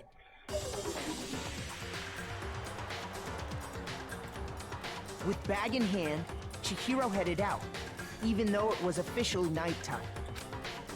She made her way to the locker room, specifically the boys' locker room. But how could the victim, who was apparently a girl, access the boys' locker room?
Here's exactly what happened. I don't even know.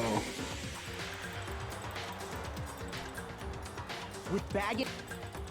She made her way to... But how could the victim, who was a...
The killer is you! If it's wrong, I'm gonna die and we have to do this again. So. With bag in hand, Chihiro headed out, even though it was officially nighttime. She made her way, but how could the victim...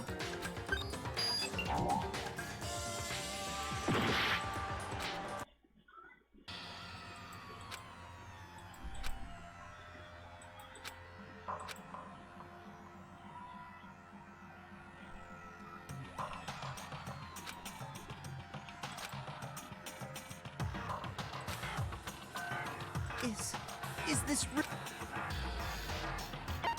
I refuse to give up yet!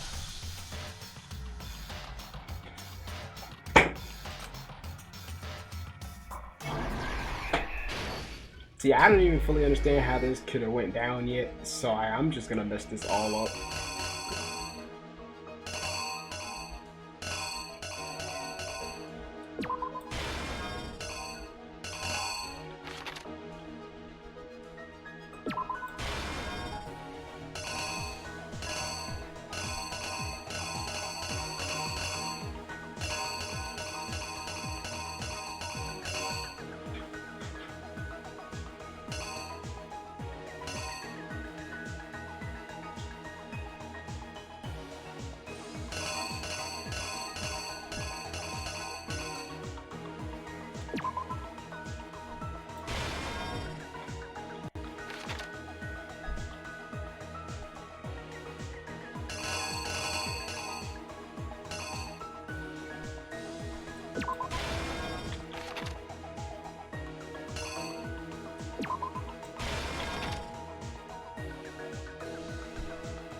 Killer is you! First, let's take a look back to before the incident. I know I'm being super quiet, but I'm focused. Last night, Celeste saw Chihiro in the warehouse, correct? At the time, she was apparently stuffing something into a duffel bag. That something was a blue tracksuit. You can confirm this, right, Celeste?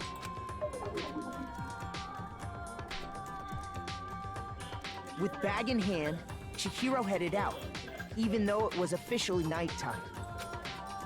She made her way to the locker room. But how could the victim, who was apparently a girl, access the boys' locker room? Simple, because she was really a he, which is why he was able to use his own e-handbook to gain entrance to the boys' locker room. Once inside, he met with someone there. And the person he met was the one who killed him. It seems likely that the killer grabbed the nearby dumbbell, approached the unsuspecting Chihiro, and attacked him. And that's where the bloodstains on the poster and carpeting in the boys' locker room came from.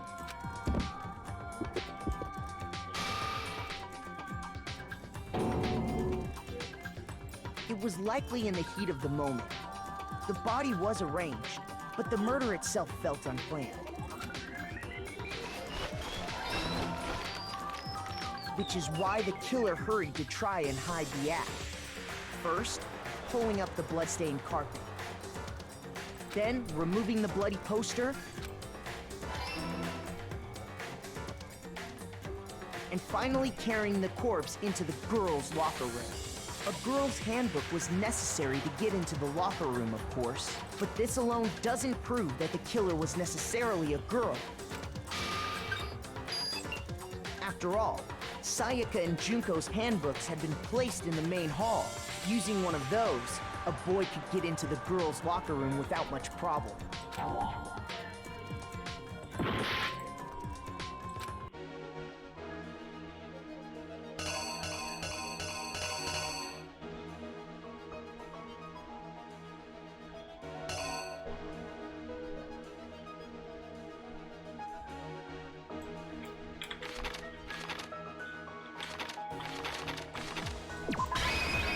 exactly what happened.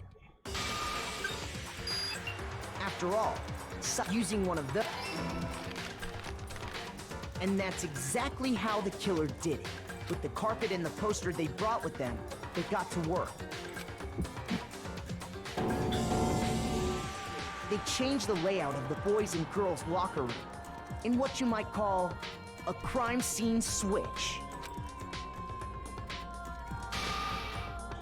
That could have been the end of things, but no.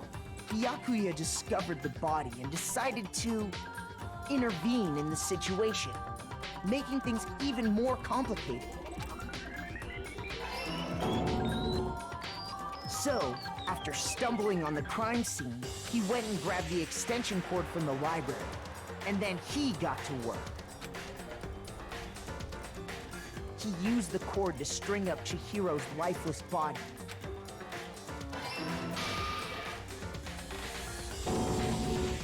Then, using the victim's own blood, he left a grisly message there at the scene of the crime. He wanted to create the illusion that Genocide Jack was responsible for the slaughter. And around the same time that Byakuya was putting together this facade, the killer, having already disposed of Chihiro's bag and other belongings, arrived at the sauna. There, they planned to destroy the last piece of evidence, Chihiro's handbook. And just as the killer expected, the steamy sauna was enough to ruin the electronic gadget. Somehow, the killer knew that the handbook couldn't stand up to the heat of the sauna. And the reason they knew that is because the sauna had already wrecked their own handbook. And that's how it all played out. Isn't that right, Mondo Orada?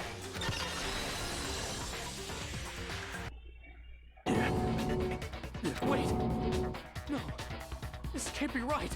Where's your evidence? Yeah! Where's your evidence? You need evidence! You need proof! Without any proof, you can't pin any of this on him!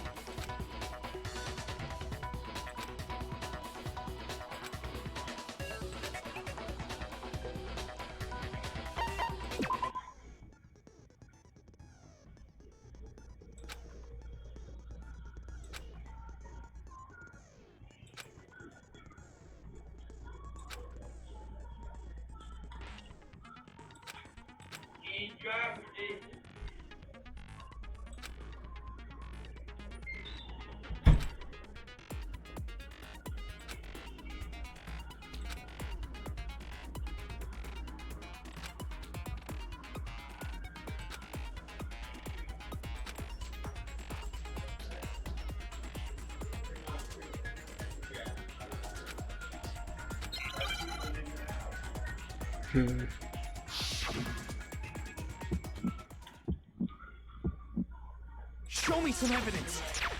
You're wrong! I won't listen! I refute you! False! Show me some evidence! I won't listen! False! I refuse to vote! Show me some evidence! You're wrong! I won't listen! I refute you! False! Show me some evidence! I won't listen! False! You're corrupt! Show me some evidence! This should prove it!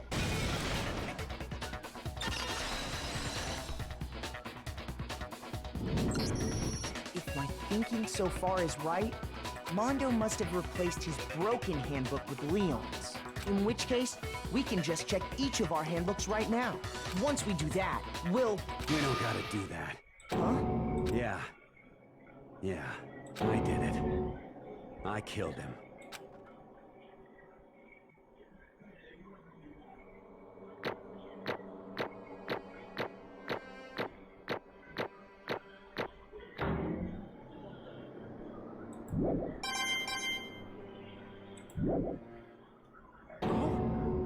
Bro, what are you saying? I got no choice, man. After hearing all that, I gotta just give up. Go ahead, Monokuma. Get it over with. Ask for the goddamn verdict. Roger that.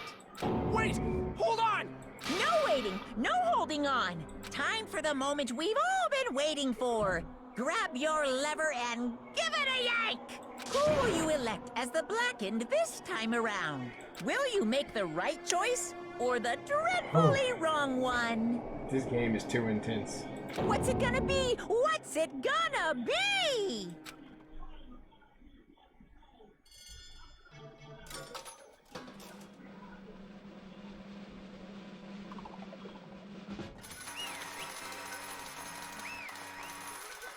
This is a shame. I actually kind of like Mondo. What?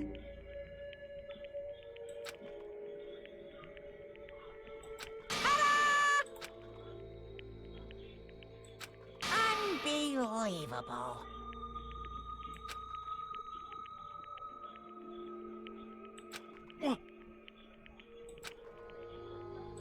Sorry. What is this?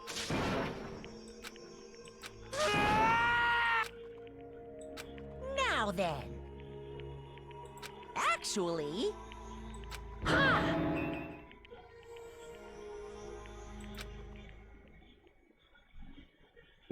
Nice fourth wall break there.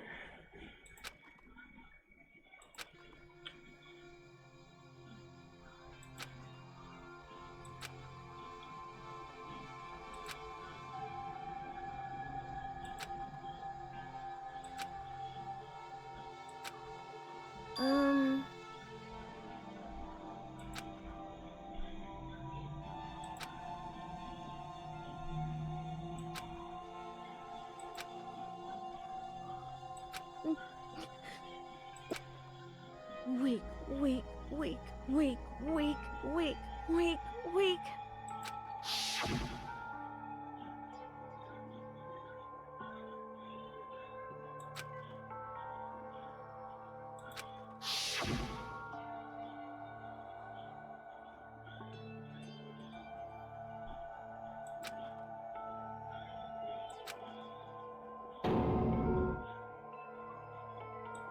Hey,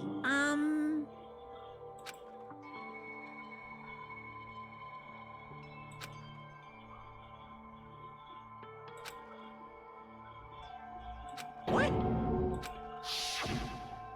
I'm sorry. But...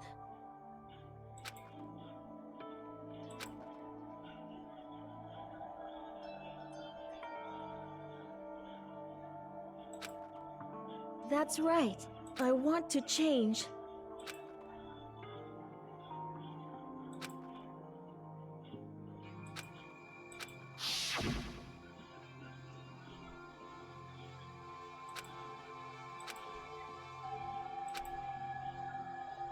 Hey,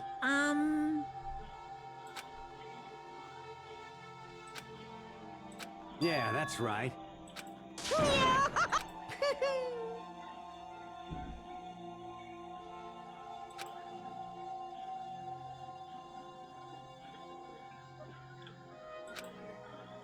Uh-huh.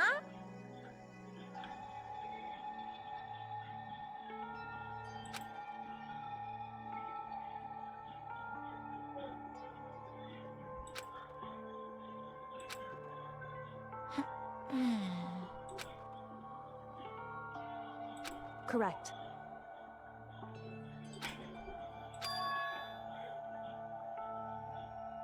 Indeed. Certainly.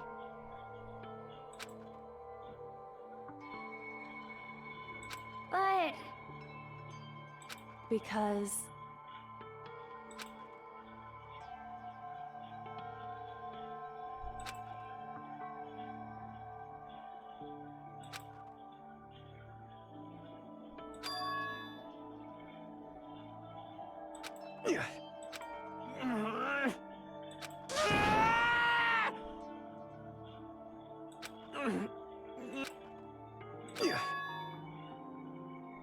I knew it.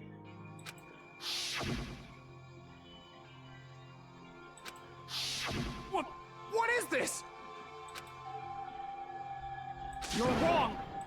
Don't make me repeat myself.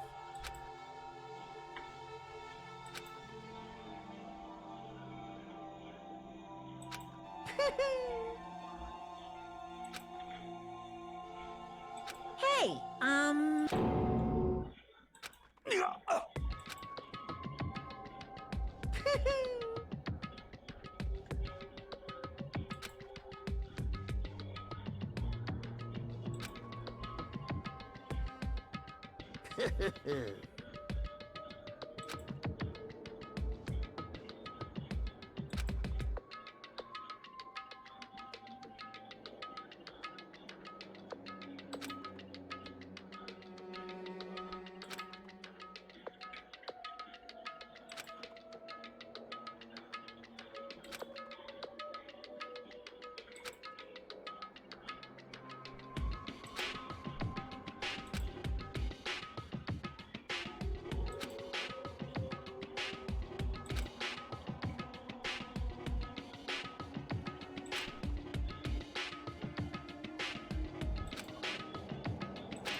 I just...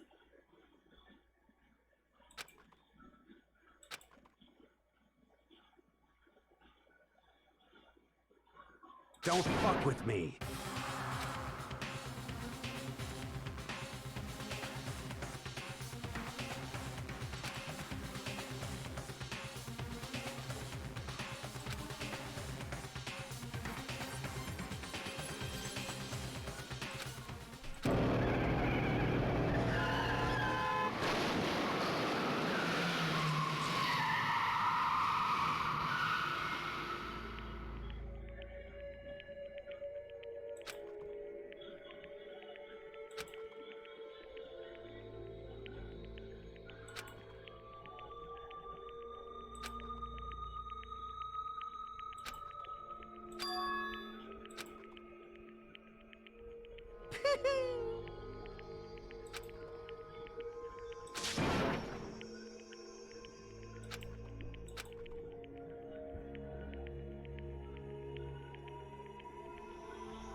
I just...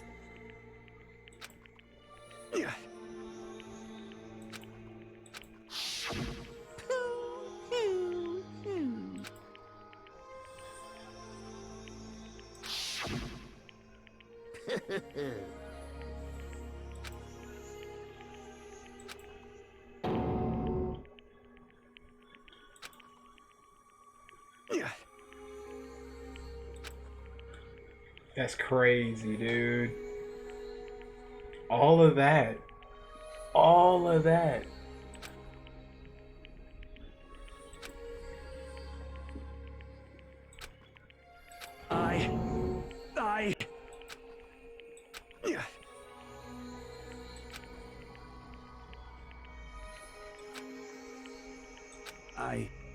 I just...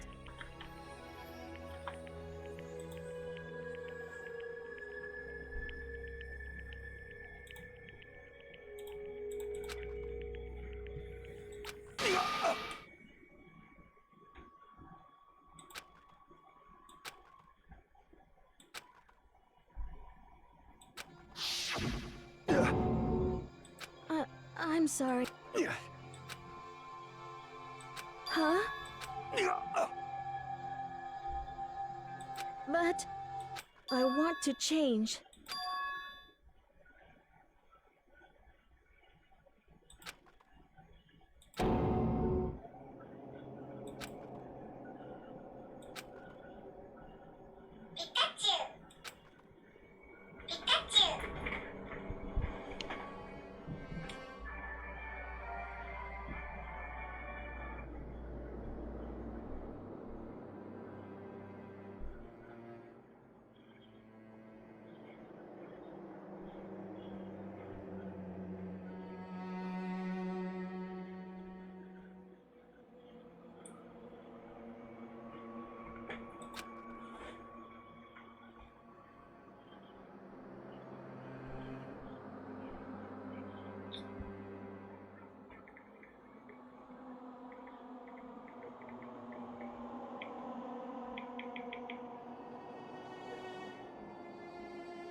You piece of...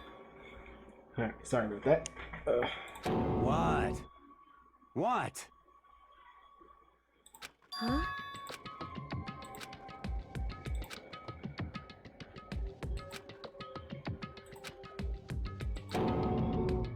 What? No!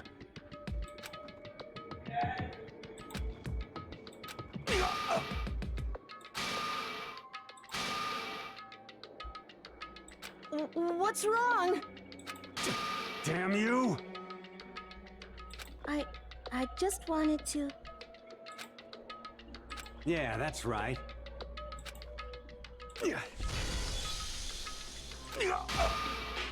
You son of a bitch!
I killed him. I killed Chihiro. Even after all this time, I'm still just as weak as I've always been. And thanks to that, I did something I can never take back.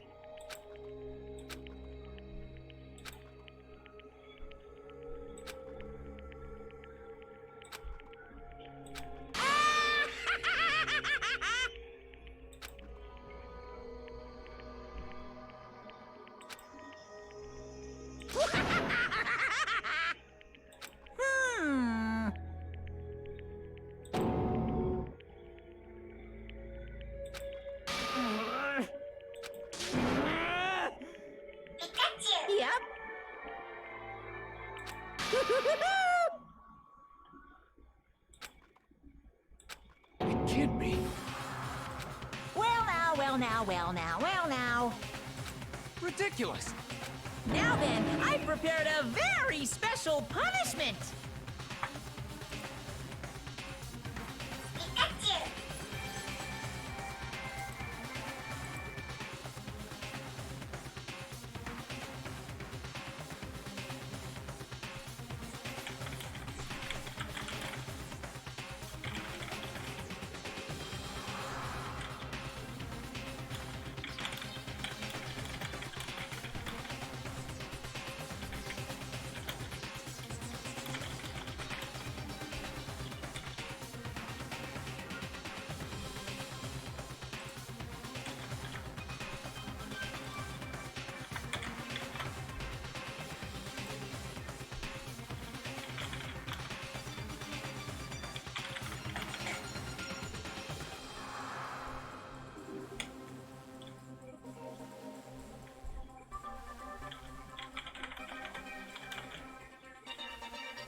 This game's throwing me for a massive loop right now. Let's give it everything we've got! It's punishment time! Sorry, man. I couldn't keep the promise we made. From one man to another. Yeah, here we go.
Oh, that's fucked. Oh.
What is this? Naturally. Hey. However, What?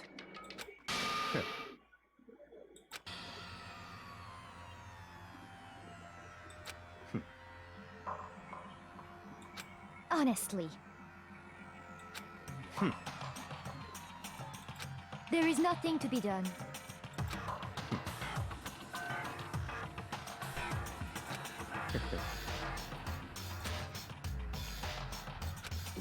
What?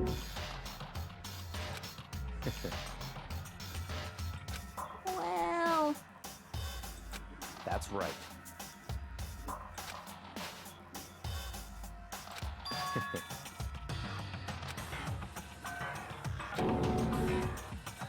I see. But...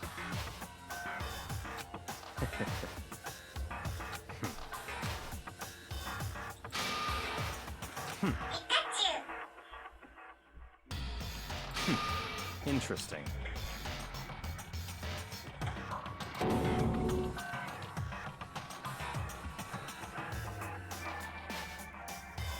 Correct.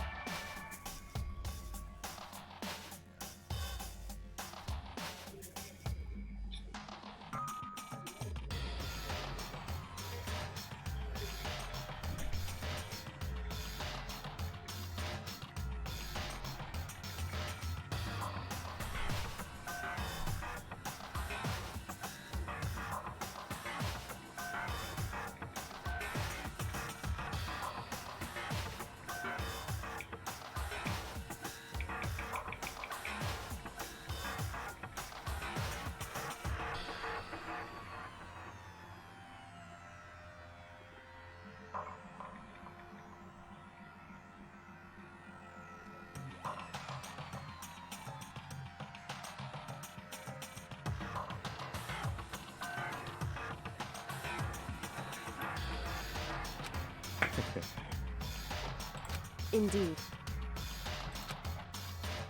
Hey, What's this? you.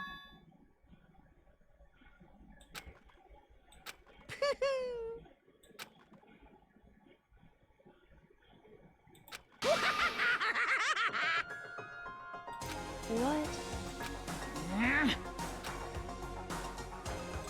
Damn. Huh? What the heck? Damn it!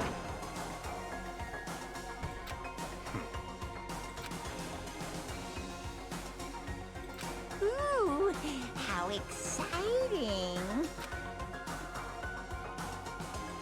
That's enough.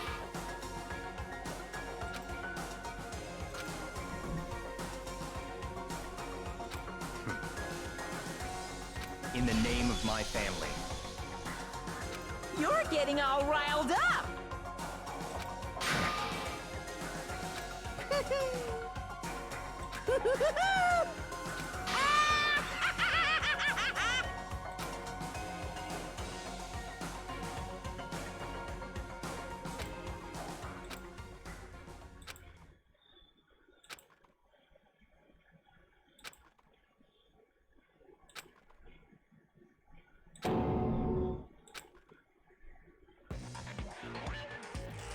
Well, anyway, like I was saying, this is a pretty good spot.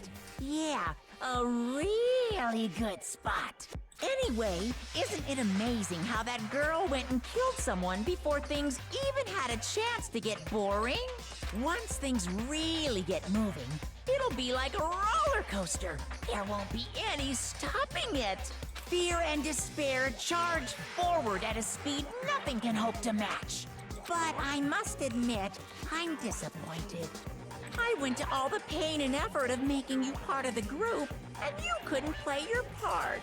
You do remember you were supposed to make the first move, right? Well, no biggie. Nothing we can do about it now. So just do your best to make things more exciting from now on, okay? After all, that's what everyone wants to see. As long as you don't want to know my measurements, fire away! Ooh, my, you really took me by surprise there. I know I said you could ask anything, but super denied, ultra denied, demonic denied. Because you see, that's my ace in the hole. And nobody'd be dumb enough to reveal that, right? No matter how close they were to their friends.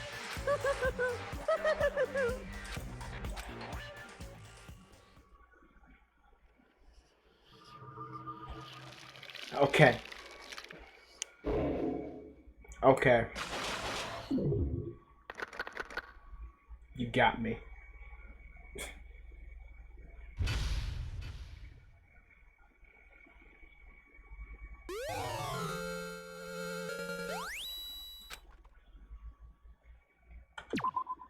Saving my game. Stream's over. Oh my God.